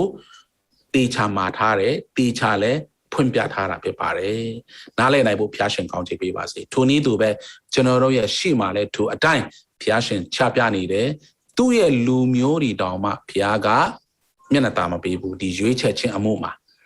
ဘယ်ကာလမှာလဲဖျားကိုရွေးရမယ်နော် salvation ကိုးကွယ်ရမယ်ကယ်တင်ခြင်းအလို့ငါတော့လကောင်းကိုးကွယ်ခြင်းအမှုမှာတော့လကောင်းဒီနှစ်ခုနေရာမှာဘုရားရှင်ကသူ့ရဲ့လူမျိုးတွေကိုလည်းဒီတိုင်းပဲရွေးချယ်ခိုင်းထားတာဖြစ်ပါတယ်ဒုတိယအနေနဲ့ယောရှုမတ်စာကိုလေ့လာတဲ့အခါမှာဘုရားနဲ့ဣသရေလအကြောင်းကိုအနည်းငယ်ဒီနေရာမှာကြည့်အောင်ဆိုမောရှိခေါင်းဆောင်မောရှိဆုံးသွားတဲ့အခါမှာယောရှုကဆက်ပြီးမှဣသရေလလူတွေကိုဆက်ပြီးမှဦးဆောင်နေတယ်အဲ့ဒီမှာ Torah ဆိုတဲ့ဘုရားသခင်ရဲ့နော်ပြည့်ညက်တရားဘုရားသခင်ရဲ့ instruction teaching ပေါ့နော်သူရဲ့တုံတင်ချက်တွေကိုဆက်လက်ပြီးမှယောရှုကဆက်ပြီးပြောလိုက်တယ်မောရှိပြောတဲ့အရာတွေကိုယောရှုကဆက်ပြီးပြောလိုက်တယ်အဲ့ဒီအတိုင်းပဲအသက်ရှင်ဖို့ယောရှုရဲ့အသက်တာတစ်လျှောက်ထဲမှာဒီအတိုင်းကိုပဲဆက်ပြီးသွားကြတယ်သွားကြတဲ့အခါမှာယောရှုနော်ဒီမဆုံးခင်လေးမှာသူပြောထားတဲ့အရာမောရှိပြောထားတဲ့အတိုင်းကိုဆက်ပြီးမှဣသရေလလူတွေဆက်ပြီးဖျားကိုသာရွေးချယ်ဖို့ဆက်ပြီးခွန်အားပေးထားတယ်ဒီနေရာမှာဆိုရင်ယောရှုမတ်စာ24ချီဖြူခြင်းတစ္ဆာဆောင်ခြင်းနဲ့တကွဝတ်ပြုကြလောမြစ်ကြီးတစ်ဖက်၌၎င်းအေဂုတ်တုတ်ပြည်၌၎င်းဘိုးဘေးတို့ဝတ်ပြုသောဖျားကိုပယ်၍ထာဝရဖျားကိုသာဝတ်ပြုကြလောတို့မဟုတ်ထာဝရဖျားအားဝတ်မပြုကောင်းဟုသင်တို့ထင်လျင်မြစ်ကြီးတစ်ဖက်၌ဘိုးဘေးတို့ဝတ်ပြုသောဖျားသင်တို့နေရာအာမောရိပြည်သားတို့၏ဖျားများတွင်အဘေမေသောဖျားတို့အားဝတ်ပြုမယ်အကြောင်းယနေ့ရွေးကြလော့ငါနဲ့ငါအိမ်သားဖြစ်လေထာဝရဖျားကိုသာဝတ်ပြုမည်ဟုဆိုလေတော့ရွေးချယ်ခြင်းအမှုကိုလည်းယောရှုကပဲဆက်ပြီးမောရှိပြောတဲ့အတိုင်းကိုဒီနေရာမှာပြောသွားတဲ့အကြောင်းကိုကျွန်တော်သိရတာဖြစ်ပါတယ်ဆိုတော့ဒီနေရာမှာ faithfulness to the Torah ဖျားရဲ့ပြည့်ညတ်တရားပေါ်မှာဆက်ပြီးသစ္စာတမာရီနဲ့ဆက်လက်ပြီးအသက်ရှင်ဖို့ဒါဒီလိုမျိုးဖြစ်တဲ့ဆိုရင် life and blessings in the land เนาะကောင်းချီးမင်္ဂလာတွေဟာဒီပြည်မှာရှိလာမယ်အသက်နဲ့ကောင်းချီးမင်္ဂလာကဒီတိုင်းပြည်မှာသူတို့နေတဲ့နေရာမှာစီးဆင်းလာကြမှာဖြစ်တယ်။ဒါပေမဲ့ unfaithfulness ဖျားကိုတစ္ဆာရှိခြင်းမရှိဘူးအခြားသောဖျားကိုကိုးကွယ်ခြင်းအမှုတစ်ခုဖျားကိုတောခိုင်းတဲ့အဖြစ်ပြမျိုးတစ်ခုခုကြုံလာတဲ့အခါမှာဒါကဘာကိုရစေလဲဆိုတော့ divine justice ဖျားတခင်ရဲ့တကယ်ကိုသူကတစ္ဆာတမာရီရှိတဲ့အကြောင်းပြီးရင်အဲ့ဒီပေါ်မှာလည်းအပြစ်တရားစီရင်ခြင်းနဲ့နော်သူတို့ရဲ့အသက်ကိုသူတစ်ပါးလက်ထဲတော့အနန္တအထိတိုင်အောင်ရောက်သွားတယ်ဆိုတာကိုသူ့ရဲ့လူတွေတောင်မှဘုရားကဒီတိုင်းပဲသူတို့ရဲ့ရွေးချယ်မှုအပေါ်မှာပဲတရားစီရင်တဲ့ဘုရားဖြစ်တယ်ဆိုတာကိုဒီနေ့ထပ်ပြီးမှပြောပြချင်တယ် ယောရှုမဆာရောက်တဲ့အခါမှာလဲသူနီးတိုင်းပဲဒီနေ့နားထောင်ဖို့ဖျားကိုချစ်ဖို့ဖျားတဆူတည်းပဲဖြစ်ကြောင်းကိုယောရှုကပဲမောရှိပြောတဲ့အတိုင်းကိုဆက်လက်ပြီးဝင်ကနေတယ်ဆိုတာကိုလည်းပြောပြချင်တယ်တတိယချက်အနေနဲ့တရားသူကြီးမဆာမှာဖျားတခင်နဲ့ဣသရေလအကြောင်းကိုဘယ်လိုရှိလဲဆိုတော့တရားသူကြီးမဆာထဲမှာဆိုရင်ယောရှုကမရှိတော့ဘူးယောရှုမရှိတော့တဲ့အခါမှာဖျားရှင်ကတရားသူကြီးတွေပေါ့နော်သူ့ရဲ့ prophet တွေကျွန်တော်တို့ဒီလောကမှာကျင့်သုံးတဲ့တရားသူကြီးမျိုးအနေနဲ့သူတို့တော့နေတာမဟုတ်ဘူးဖျားတခင်ရဲ့လူတွေဖြစ်တယ်ဖျားတခင်အသုံးတော်ခံတဲ့တရားသူကြီးတွေဖြစ်တယ်ပေါ့နော်သူတို့ကဘာတွေလှုပ်ဆောင်လဲဆိုတော့ဒီဣသရေလတနိုင်ငံလုံးကိုအဲ့ဒီထဲမှာတရားသူကြီးထဲမှာပါဝင်နေတဲ့လူတွေ Othniel ပါတယ်အထုပါတယ် Shemgar Deborah Gideon Toa Jephthah Ibzan Elon Abdon Samson Eli then Samuel တို့ပါတာဖြစ်ပါတယ်เนาะဆိုတော့10ယောက်ကျော်ဒီနေရာထဲမှာဖျားကဣသရေလလူတွေကိုဥဆောင်ပွင့်ရအတွက်တရားသူကြီးကိုတောင်းပေးထားတယ်အဲ့လိုမျိုးတောင်းပေးထားတဲ့အခါမှာဖျားရဲ့စံနှုတ်လုံးဝမပြောင်းဘူးဖျားစကားကိုနားထောင်ရမယ်နားထောင်ခြင်းအမှုပြီးတော့ဖျားကိုလည်းချစ်ရမယ်တဆူတီတော့ဖျားဖြစ်ကြောင်းပြီးတော့ဖျားတဆူတီတာတင်ကိုကိုွယ်ရမယ်အကြောင်းဆက်လက်ပြီးမှဒီအတိုင်းကိုပဲဟောသွားတာဖြစ်တယ်အဲ့ဒီဟောသွားတဲ့ကြားခုနနားထောင်ခြင်းအမှုချစ်ခြင်းအကြောင်းဖျားတဆူတီတဲ့ဖျားဖြစ်ကြောင်းကိုဆက်လက်ပြီးဒီထဲမှာတရားသူကြီးတွေကဆက်ပြီးဟောနေတယ်ဒါပေမဲ့သူတို့ရဲ့အပြစ်တရားတွေမှာသူတို့ရဲ့ရွေးချယ်မှုအပေါ်မှာဣတိလလူတွေရဲ့နော်ဒီသူတို့ရဲ့အတ္တတန်တရားဘယ်လိုသွားတယ်လဲဆိုတာကိုဒီနေ့ကြည့်အောင်ဣတိလလူတွေကဖျားရှိမှာအပြစ်လှုပ်ဆောင်တဲ့အခါမှာဖျားကသူတို့ကိုတစုံတစ်ခုခုနဲ့ပေါ့နော်ပညာပေးလိုက်တယ်ရန်သူလက်ကိုအထုတစ်ပြင်းရန်သူလက်ကိုအနံလိုက်တယ်နော်ရန်သူလက်ကိုအနံလိုက်တယ်အခါမှာသူတို့ကဒုက္ခရောက်ပြီးမှကိုရောဆိုပြီးမှပြန်ပြီးမှကြွေးကြော်တယ်ကြွေးကြော်တဲ့အခါမှာဣသီလတို့လည်းဘာလုပ်လဲအဲ့မှာဖျားတခင်စီမှာဘာလုပ်လဲပြန်ပြီးမှ cries out to the Lord နော်အော်ကိုရောကျွန်တော်တို့ရဲ့အပြစ်တွေကိုခွင့်လွှတ်ပါကျွန်တော်တို့ကိုပြန်ပြီးမှကယ်မပါအောင်ဆိုပြီးမှအဲ့အရာကိုပြန်ပြီးမှဣသီလတို့လည်းပြန်တောင်းဆိုတယ်တောင်းဆိုပြီးတဲ့အခါမှာဖျားရှင်ကနော်တရားသူကြီးတွေကိုပြန်စီလွတ်တယ်လွတ်မြောက်ဖို့အတွက်စီလွတ်တယ်စီလွတ်လိုက်တဲ့အခါမှာဘုရားရှင်ကသူတို့အားဖြင့်ဣသီလလူတွေကိုပြန်ပြီးမှကယ်တင်ခဲ့တယ်ဆိုတော့ဒါတစ်ခါပဲမဟုတ်ဘူးနော်အချိန်ပေါင်းမြောက်များစွာဆိုတော့ဣသီလလူတွေအပြစ်ထဲမှာနေလိုက်တဲ့အခါမှာရန်သူရဲ့ချီနှောင်ခြင်းရန်သူရဲ့ဖန်ဆီးခြင်းရန်သူရဲ့လက်အောက်မှာအဲ့မှာထားလိုက်တယ်ပြီးတော့သူတို့ကနောင်တပြန်ရတယ်နောင်တပြန်ရတဲ့အခါဘုရားရှင်ကတရားသူကြီးတို့ပြန်စီလွတ်တယ်စီလွတ်ပြီးရင်ဘုရားရှင်ကသူတို့တိုင်းပြည်ကိုပြန်ပြီးမှချမ်းသာပေးတယ်လူမျိုးပေါ်မှာ peace ပြန်ရောက်စေကောင်းချီးပြန်ရတဲ့အခါမှာလည်းဘာပြန်ဖြစ်လဲဘုရားရဲ့သတင်းစကားကိုပြန်မေ့ပြန်တော့စရအားဖြင့်ဒီလိုတန်တရားလဲတဲ့နော်အပြစ်တရားထဲမှာပဲဒါတရားသူကြီးမတ်စာတစ်ခုလုံးကိုကြည့်မယ်ဆိုလို့ရှိရင်အပြစ်လုံးလိုက်ရန်သူရဲ့ချီနှောင်ခြင်းကိုခံလိုက်ကဲ့ရဲ့ခြင်းပြစ်တင်ခြင်းနောက်ဆုံးမှာဂျုံဘဝအထိရောက်သွားလိုက်ပြန်ကိုရောဆိုပြီးမှပြန်ပြီးကြွေးကြော်လိုက်ဘုရားရှင်တရားသူကြီးတရားကိုပြန်စီလွတ်လိုက်တို့ prophet တွေပြီးတော့ငြိမ်သက်ခြင်းပြန်လဲရောက်စေတယ်ကောင်းချီးပြန်ရတဲ့အခါမှာအပြစ်ပြန်လုပ်တယ်စိုက်အားဖြင့်တန်တရားဒီလိုပဲလဲနေတဲ့အခြေအနေမျိုးကိုတွေ့ရတယ်ဒီအကြောင်းအရာကိုသိချင်းအားဖြင့်ဘာကြောင့်ဒီလိုဖြစ်စီလဲဆိုတော့ဣသီလလူတွေရဲ့ကိုယ်ပိုင်ဆုံးဖြတ်ချက်ဒီလိုရှိထားလို့ဖြစ်ပါတယ်ဒီနေ့ကျွန်တော်တို့အနေနဲ့တင်နဲ့ကျွန်တော်အနေနဲ့ဘယ်လိုဖျားနဲ့ကျွန်တော်တို့အသက်တာထဲမှာဘယ်လိုရှိကြသလဲကောင်းချီးရတဲ့အခါမှာနော်ဖျားရဲ့ကောင်းချီးဒီမိပြီးမှဖျားမလူချင်တဲ့ဒါမှမဟုတ်ရင်ဖျားရဲ့အလိုတော်နဲ့မကိုက်ငင်တဲ့တဆုံတကူကူလောက်တဲ့အခါမှာအပစ်တရားထဲမှာမင်းနင်းမွတဲ့အခါမှာအဲ့ဒီအရာပေါ်မှာကျွန်တော်တို့ကဆုံးရှုံးမှုစေပွားရေးသမားဆိုရင်ဆုံးတယ်ရှုံးတယ်ပြီးတော့အလုပ်တကူကူဆိုရင်မအောင်မြင်ဘူးစိုက်အားဖြင့်ပေါ့နော်ပြီးရင်ကျွန်တော်ပြန်အောင်တရတယ်ပြီးရင်ဘုရားရှင်ကအဲ့ဒီအရာပြန်လဲပြီးမှလွတ်မြောက်ခြင်းပေးလိုက်တယ်ပြီးရင်ကျွန်တော်ငြိမ်သက်ခြင်းကျွန်တော်ပြန်ရတယ်အဲ့ဒါကောင်းချီးရလာတဲ့ဘုရားကိုပြန်မိတယ်ဆိုတဲ့အချိန်အခါမျိုးဣတိလလူတွေနဲ့အတူတူပဲဖြစ်ကြသလားဒါပြန်လဲပြီးမှစမ်းစစ်ဖို့ဖြစ်ပါတယ်ဒီတန်တရားလဲနေတဲ့အဖြစ်က ဘယ်အရာပေါ်မှာမူတည်လဲဒီနေ့ကျွန်တော်တို့ဟောပြောသက်သေခံတဲ့เนาะကျွန်တော်တို့ရဲ့ခေါင်းစဉ်အဲ့ဒီခေါင်းစဉ်ကိုပဲပြန်ပြီးမှနားလည်သဘောပေါက်စေခြင်းနဲ့ရွေးချယ်ပိုင်ခွင့်ရဲ့အကျိုးဆက်တွေဖြစ်တယ်ကျွန်တော်တို့ရွေးချယ်ပိုင်ခွင့်ပေးထားတဲ့အပေါ်မှာအကျိုးဆက်တွေကဒီလိုဣသရေလလူရဲ့အသက်တာထဲမှာမောရှိဦးဆောင်တော့ကလည်းဒီလိုပဲယောရှုဦးဆောင်တော့ကလည်းဒီလိုပဲတရားသူကြီးဒီတပါးပြီးတပါးဦးဆောင်တော့ကလည်းဒီလိုပဲဖြစ်ခဲ့တယ်ဆိုတာဖယားကလေမငြာဘူးဖယားကမေတ္တာရှင်ဖြစ်ပေမဲ့တရားမျှတတဲ့ဖယားဖြစ်တယ်ကျွန်တော်တို့ရဲ့ရွေးချယ်မှုပေါ်မှာသူ့ရဲ့လူမျိုးတွေဖြစ်လင့်ကစားသူကဒီကိုယ့်ရဲ့ရွေးချယ်တဲ့အတိုင်းဖယားကအမှုပြုတဲ့ဖယားဖြစ်တယ်အကျိုးဆက်ဒီကောင်းသောအရာရွေးရင်ကောင်းသောအမှုကိုရမယ်မကောင်းသောအရာကိုရွေးရင်မကောင်းသောအမှုကိုကျွန်တော်ရမယ်ဆိုတဲ့အကြောင်းကိုဒီနေရာမှာဖော်ပြထားခြင်းဖြစ်ပါတယ်နားလည်နိုင်ဖို့ဖျားရှင်ကောင်းချီးပေးပါစေကျွန်တော်ကိုယ်တိုင်လည်းဒီအရာကိုဖတ်တဲ့အခါမှာကျွန်တော်လည်းဒီလိုဖြစ်နေပါလားဖယားကိုသာအမြဲတမ်းရွေးချယ်နိုင်ဖို့ဘယ်လောက်ထိအရေးပါလဲဆိုတာပို့ပြီးမှကျွန်တော်နားလည်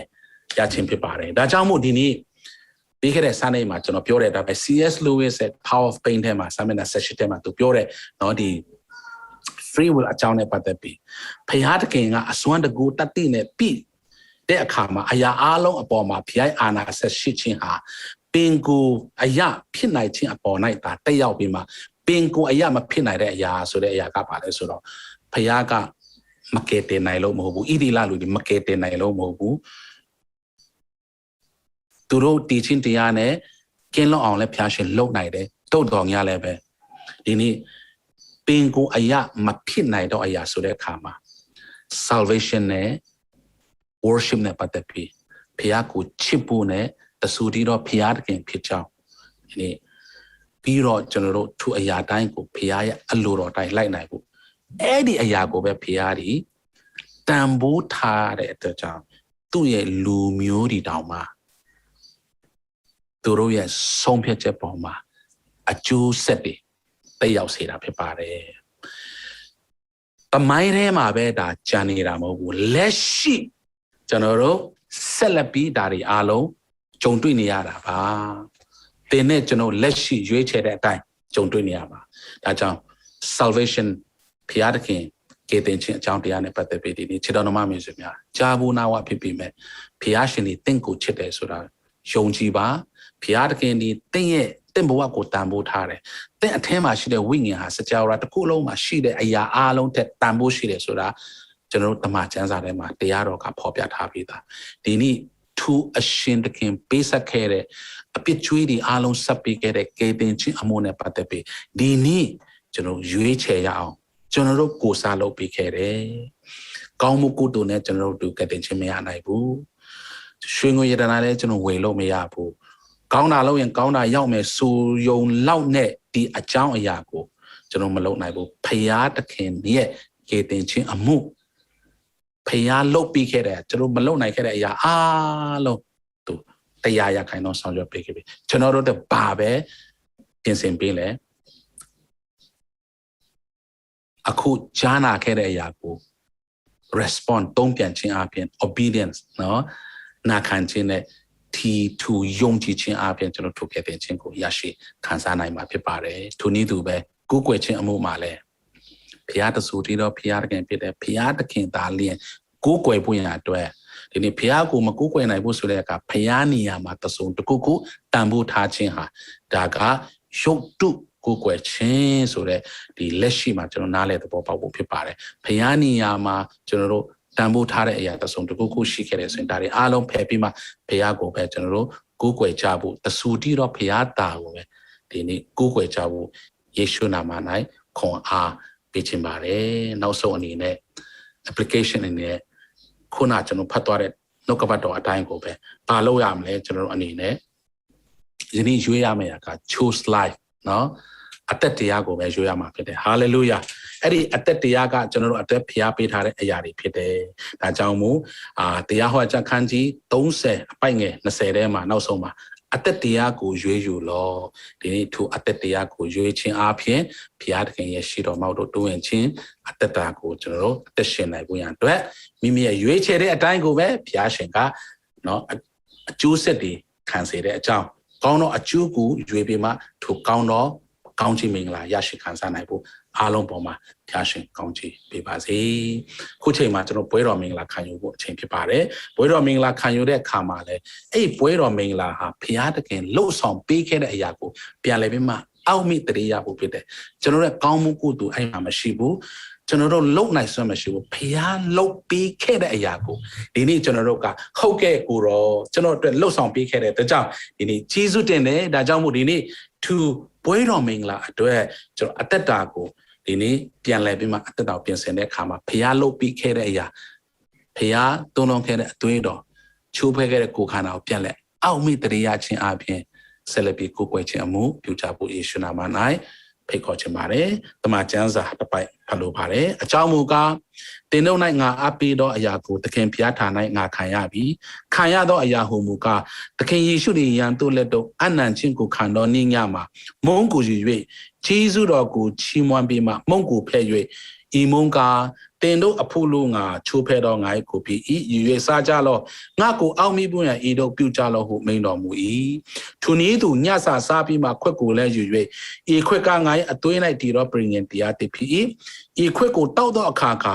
ငါကိုအောက်မိပွင့်ရတောက်ကြလောဟုမိန်တော်မူ၏အကြောင်းမူကားတင်တို့သည်ထူမုန်းကိုစား၍ထူခွက်ကိုတောက်သောအခါခါသခင်ဖျားအသေးခံတော်မူခြင်းကိုကြွလာတော်မူတိုင်အောင်ပြကြ၏ဒီနေ့ဖတ်တော်ကျမ်းစာအပြင်ဒီနေ့ကျွန်တော်တို့ခံယူကြရမယ်ပွဲတော်မင်္ဂလာအတွက်အားလုံးအသက်တာများကိုပြင်ဆင်ကြဖို့ယေရှုနာမ၌ဖိတ်ခေါ်ခြင်းပါတယ်ကျွန်တော်အခုချိန်မှာကျေးဇူးပြုမိသားစုမှာဒီပွဲတော်အတီးတီးကိုကျွန်တော်တို့မျှဝေခံစားမှုမပြုတ်ခင်မှာကျေးဇူးတော်ရှုစွာအရင်ချီးမွမ်းကြရအောင်မုံအတွက်ကျေးဇူးတော်ချီးမွမ်းကြပါစို့ကိုရောပြင်ဆင်ပေးထားတော့ကိုရဲ့ကိုခန္ဓာပုံဆောင်တဲ့ဤမုံအတွက်ကျေးဇူးတင်ပါ၏ဒီနေ့ကိုရောရှင်ဖာချိုးဖဲ့ခြင်းခါတဲ့ကိုရဲ့ကိုခန္ဓာရှိုင်းတဲ့ချင်းစတွေးထွေးချင်းကဲ့ရဲ့ပစ်တင်ချင်းအရာအားလုံးကိုခံခဲ့တဲ့အရာဒီနေ့ကျွန်တော်တို့ကောင်းဖို့အလို့ငါကိုရောရှင်ခံခဲ့တာဖြစ်ပါတယ်အထူးသဖြင့်ကိုရောရဲ့ဒဏ်ချက်တော်အားဖြင့်အနာယောဂပျောက်ခြင်းလုံးဝပကတိကျမ်းမာခြင်းအမှုဟာကိုရောရှင်ပြင်ဆင်ပေးတာတော့ကောင်းချေဖြစ်ပါတယ်ထိုအရာတွေအတွက်ဒီနေ့ကိုရောလက်ဝဲ၌စက္ကအနံပါတယ်ဒီနေ့ကိုရောရှင်ပြုတ်ခဲ့တော့အရာတွေကိုပြန်လဲပြီးမှအောက်မေ့တရေရပါတယ်ကိုရောရှင်ဒီနေ့သူကိုခန္ဓာပုံဆောင်တဲ့မုန်းကိုသုံးဆောင်တဲ့အခါမှာဒဏ်ချက်တော်အားဖြင့်ကျွန်တော်လုံးဝပကတိကျမ်းမာခြင်းရတဲ့အကြောင်းကိုပြန်လဲကြွေးကြော်လက်ကျွန်တော်တို့ကိုခန္ဓာတော်ထဲမှာနာချင်းတစုံတစ်ခုကိုရှိခဲ့ရင်ထိုအရာများအားနေလုံးဝကျမ်းမာခြင်းရပြီဖြစ်ကြောင်းကိုရောရှင်လွန်ခဲ့တော့နှစ်ပေါင်း2000မှာကျွန်တော်တို့အတွက်ပြီးမြောက်ခဲ့ပြီဖြစ်ကြောင်းပြန်လဲအောက်မြစ်တရေရနေတဲ့ယုံကြည်ခြင်းအပြင်ပြန်လဲရယူလေကျမ်းမာခြင်းဖြစ်စေပြီဖြစ်တော့အကြောင်းယေရှုတင်တယ်ထိုနည်းသူကိုရောရှင်ခွက်အတွက်ယေရှုတင်ပါ၏ကျွန်တော်အထက်မှာရှိသမျှအဖြစ်လုံးစုံတို့ကိုစီးကြောတော်မူတော့ဘုရားရှင်အသွေးတော်ပုံဆောင်တဲ့ခွက်ဖြစ်ပါတယ်ဤခွက်ကိုတောက်တော့ခါကိုရောရှင်အကုန်ကြီးတော်ကိုချီးမွမ်းလင်းနဲ့ဒီနေ့ကိုရောကဲတင်ချင်းတရားကျွန်တော်ဘက်ကပေးအရာမှကျွန်တော်တို့စူးစမ်းရမရနိုင်တဲ့ကိုရောရှင်ထာဝရအသက်ဟာကိုရောရဲ့အသွေးတော်တွန်းခြင်းအပြင်ကျွန်တော်တို့မှာအပစ်တရားကတည်ခြင်းအပြီးအခါကတည်ခြင်းကနေကယ်လွတ်တော်မူလေဒီနေ့ထာဝရအသက်ရဖို့လုံးကဘုရားတကယ်သားသမီးဖြစ်ဖို့လုံးကမိမိနိုင်တပါးတီတော်သားတော်ကိုစွန့်တော်မူတဲ့အသွေးတော်သွန်းတော်တဲ့အတေအောင်ကျွန်တော်တို့ကိုချစ်တော်မူလေစေးကြောတော်ဒီအပြစ်ဒီအားလုံးကိုစေးကြောတဲ့ဒီအသွေးအတွက်ကိုရောကိုယေရှုတင်တယ်ပြန်လဲပြီးသုံးဆောင်တဲ့အခါမှာကိုရောရဲ့မေတ္တာကိုရောအပစ်တရားလွတ်ခြင်းအခွင့်ကိုပြန်လဲအောက်မေ့တရားလဲကျေးဇူးတော်ချီးမွမ်းနိုင်ဖို့အကြောင်းဖြစ်စေပြီဖြစ်သောအကြောင်းယေရှုနာမ၌ကျေးဇူးတော်ကိုချီးမွမ်းကြပါဖတ်တော်မြတ်စွာဘုရားအာမင်ခုချိန်မှာမိသားစုအသီးသီးမှာမုံနဲ့ခွက်ကိုမျှဝေဖို့ယေရှုနာမ၌အချိန်ပေးခြင်းပါတယ်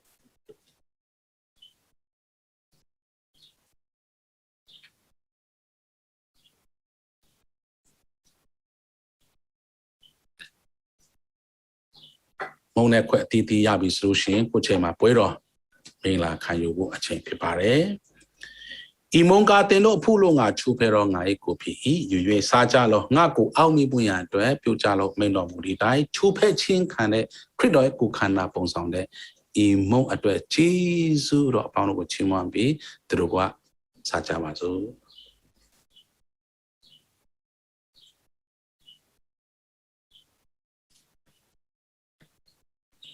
อีควกางไงตัวในตีรอปริงเงินตียาติพีอีควกูเต้าดอกขากางากูเอามีบุญญาเต้าจาโลไม่นอมูดีได้ทีนี้จะรู้อภิญญาอาโลกูซีจอรอตันเซนไปรอมูรอถูกพิจารณาตัวเราปงสองเดอีควด้วยจีซูรอชิมวันบีตรุกว่าเต้าตรงจามาซู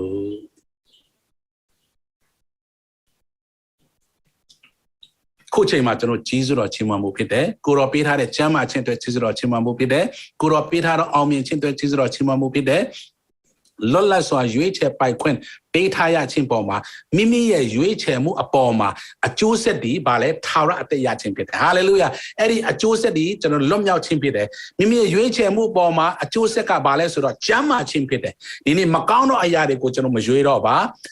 choose life สุดโลเนาะอัตติยากูจนยุ้ยเรื่องอะไรพิยาตคินอัตติการนี่ลาเร่เนาะก้าวจีมิงลาเร่อาโลจนปอมายาชิขันซาบีพิจารเปลี่ยนเลยพี่มายงจีชินเปลี่ยนเลยเมื่อสุบิมาจีสุดกูตุกว่าชิมอนจาบาสุฮาเลลูยากูรอจีสุเต็มบ่าย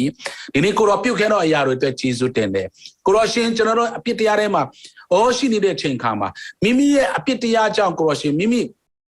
กูรอเนี่ยตูชินเนี่ยกูรอชินยุ้ยเชมูอาเพียมานี่เด้อยาเร่อาโลเยซูคริสต์ดอกะเปลี่ยนเลยพี่มา restore เปลี่ยนเลยพี่เต็มยังสีเด้ตัวเจ้าพี่อาร์เคเนี่ยโอ้เวกว่าสีเด้ยากู reconciliation จนเราเปลี่ยนเลยพี่มาเต็มยังสีเด้ตัวเจ้าจีสุเต็มจ้าบ่ายทีนี้กูรอกู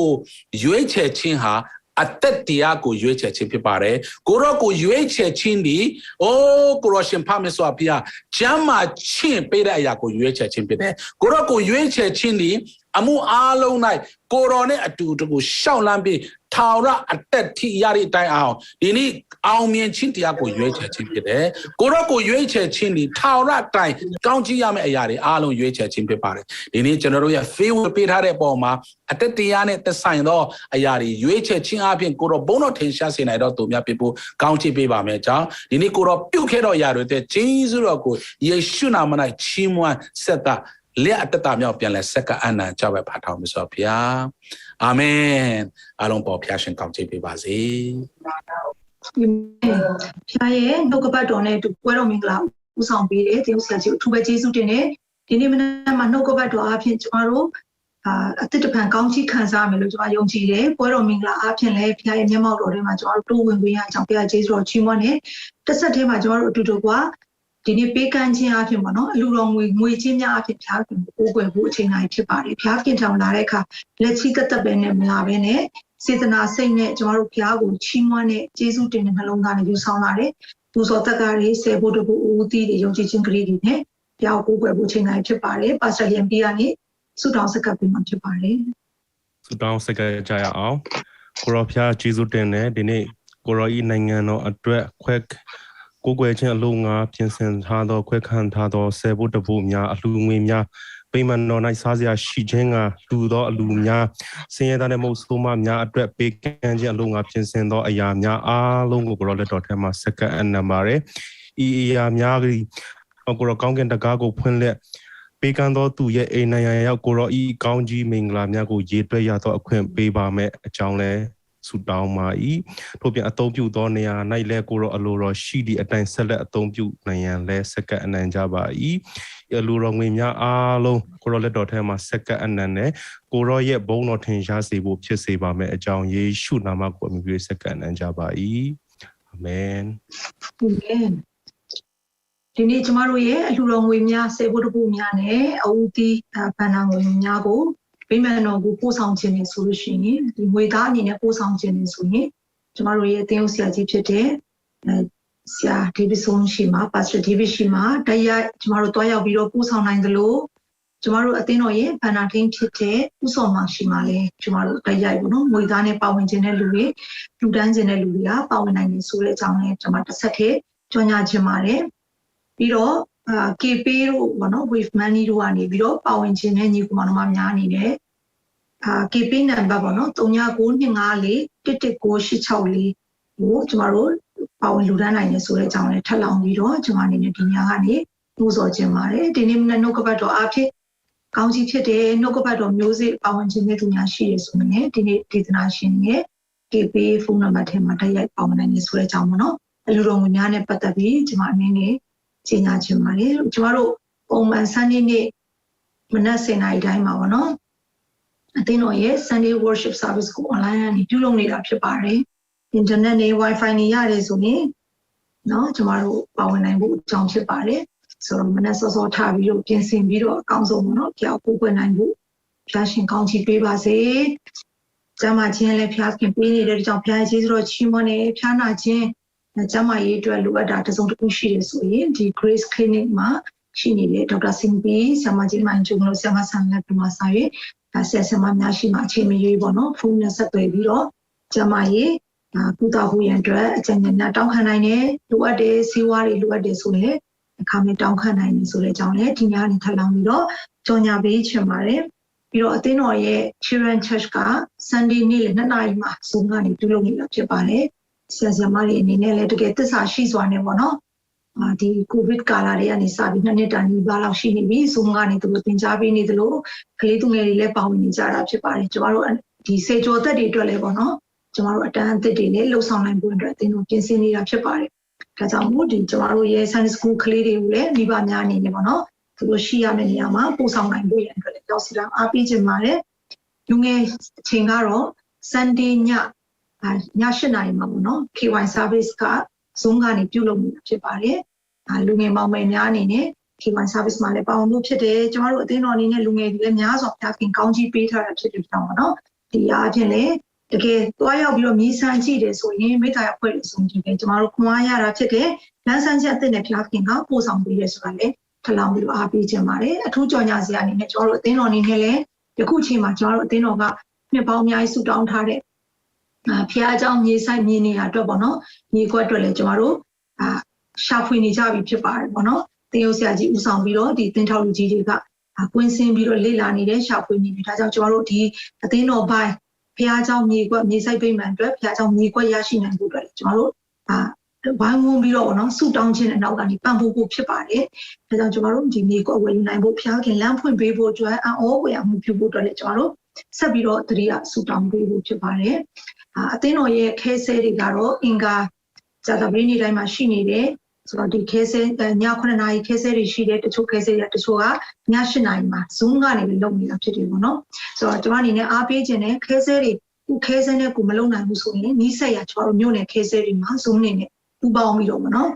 ်ပါဝင်ဖို့အတွက်လည်းထပ်လောင်းပြီးတော့အားပေးခြင်းပါတယ်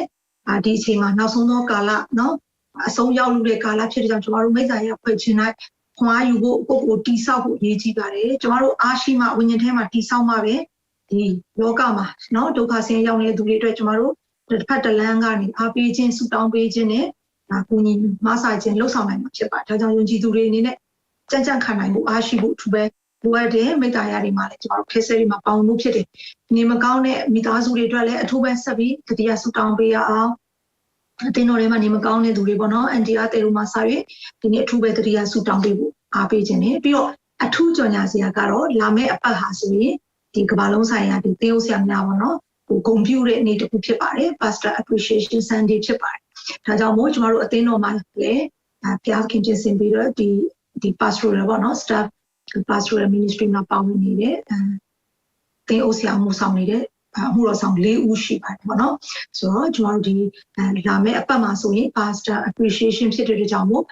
ကျွန်တော်တို့သင်းဥဆရာတွေကိုဆုတောင်းပေးခြင်းတော်လည်းကောင်းပါနော်အားပေးခြင်းတော်လည်းကောင်းပါနော်တစုံတစ်ခုနဲ့ကျွန်တော်တို့ဘုရားခင်ကိုလူတွေကိုဂုဏ်ပြုတတ်ဖို့လည်းကျွန်တော်တို့ဒီနေ့ပြင်ဆင်ထားဖို့လည်းရောက်စီတိုင်းကိုကျွန်တော်အနေနဲ့အားပေးခြင်းပါတယ် Pastor Appreciation Sunday မှာလည်းဝမ်းမြောက်စွာနဲ့ရောက်စီတိုင်းပါဝင်ကြဖို့အတွက်လည်းဒါမဲ့အပတ်အတွက်ကျွန်တော်ကြိုတင်ကြော်ညာခြင်းပါတယ်လို့အသင်းတော်အနေနဲ့ Wednesday ညတိုင်းမှာည9 နာရီမှာ Bible study ပြန်စနေတာဖြစ်တယ်နှစ်ပတ်ရှိသွားပြီပေါ့နော်ဒီလာမယ့်ပတ်မှာကျွန်တော်တို့ယုံကြည်ခြင်းဆိုတာဘာလဲယုံကြည်ခြင်းမှန်ကန်တဲ့ယုံကြည်ခြင်းကဘာလဲဆိုတဲ့အကြောင်းကျွန်တော်တို့ဆွေးနွေးသွားကြမှာဖြစ်ပါတယ်ဒါကြောင့်မို့ကျွန်တော်တို့ဒီ Bible study ည9 နာရီမှာပြုလုပ်နေတာဖြစ်တယ်ဒီသင်ခန်းစာတွေကတကယ်ပဲကောင်းတယ်ဒီ Oral Roberts University ကနေတော့မှာပေါ့နော်ဒီ certificate သင်ခန်းစာတွေပြီးပြောက်သွားရင်ပေးနိုင်တဲ့အဆင့်မှာရှိနေပါတယ်Biblical Foundation နဲ့ပတ်သက်တဲ့သင်ခန်းစာအခြေခံ တမန်ကျမ်းစာလေ့လာခြင်းဖြစ်ပါတယ်နော်ဒီလာကကျမတို့ယုံကြည်ခြင်းခံယူချက်နဲ့လည်းကိုက်ညီတဲ့အရာဖြစ်တယ်ဒါကြောင့် Wednesday ဘုဒ္ဓည9 နာရီတိုင်းမှာလည်းစိတ်ပါဝင်စားတဲ့သူတွေက Zoom ကိုလည်းလာလို့ရတယ် live ကနေလည်းနော်ကြည့်ရှုပြီးတော့ပွားယူနိုင်တယ်လေ့လာနိုင်တယ်ဆိုတဲ့အကြောင်းကိုထပ်လောင်းပြီးတော့အားပေးခြင်းပါလေဒီနေ့ထိတိုင်ပို့ဆောင်ပေးတဲ့ဘုရားသခင်ရဲ့ကျေးဇူးတော်ကိုချီးမွမ်းတယ်ဒီနေ့အခက်အခဲတစ်စုံတစ်ခုရှိတယ်ဆူတောင်းချက်ရှိတယ်အလုပ်ကိစ္စပဲဖြစ်ဖြစ်မိသားစုမှာကျန်းမာရေးပဲဖြစ်ဖြစ်ပေါ့နော်တစ်စုံတစ်ခုဆူတောင်းခံခြင်းနဲ့အကြံဉာဏ်လိုခြင်းနဲ့ဒါမှမဟုတ်ရင်မိသားရဖွဲ့ခြင်းတွေဆိုရင်ကျမတို့ဒီမှာသင်အုပ်ဆရာနဲ့မှုတော်ဆောင်ဆရာဆရာမတွေအများအားအဆင်ပြေရှိနေတာဖြစ်ပါတယ်ကျမတို့ကိုအချိန်မီဖုန်းခေါ်လို့ရပါတယ်စာပို့လို့ရပါတယ်ပေါ့နော်ကျမတို့အစီအခံဖို့အတွက်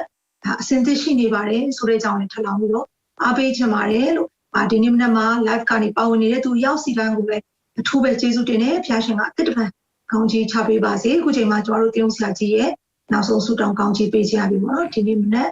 ဝိပုကိုဝယ်ခြင်းအစီအစဉ်ပြီးဆုံးမှာဖြစ်ပါတယ်ဒီနေ့ live မှာပါဝင်ကြည့်ရှုနေတဲ့သူရောက်စီတိုင်းခွန်အားယူနေတဲ့သူပိုးပွင့်နေတဲ့သူရောက်စီတိုင်းပေါ်မှာ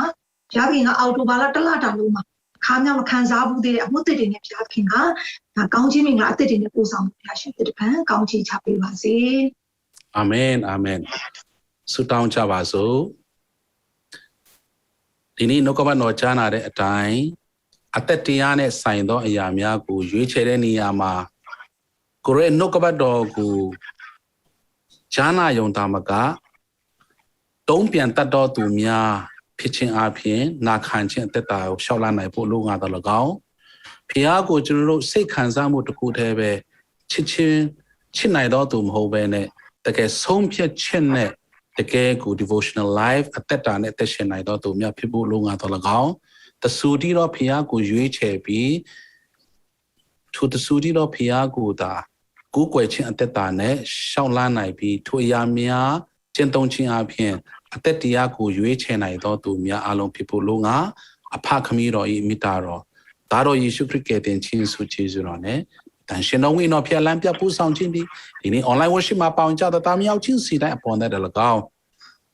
ကျေးဇူးတော်အင်္ဂလိပ်တင်းတော်ပေါ်မှာတင်းသူတင်းသားအားလုံးပေါ်နဲ့ယခုမှစရကာလအစဉ်မြဲတယောက်တည်ရှိတည်နေပါစေတော်အာမင်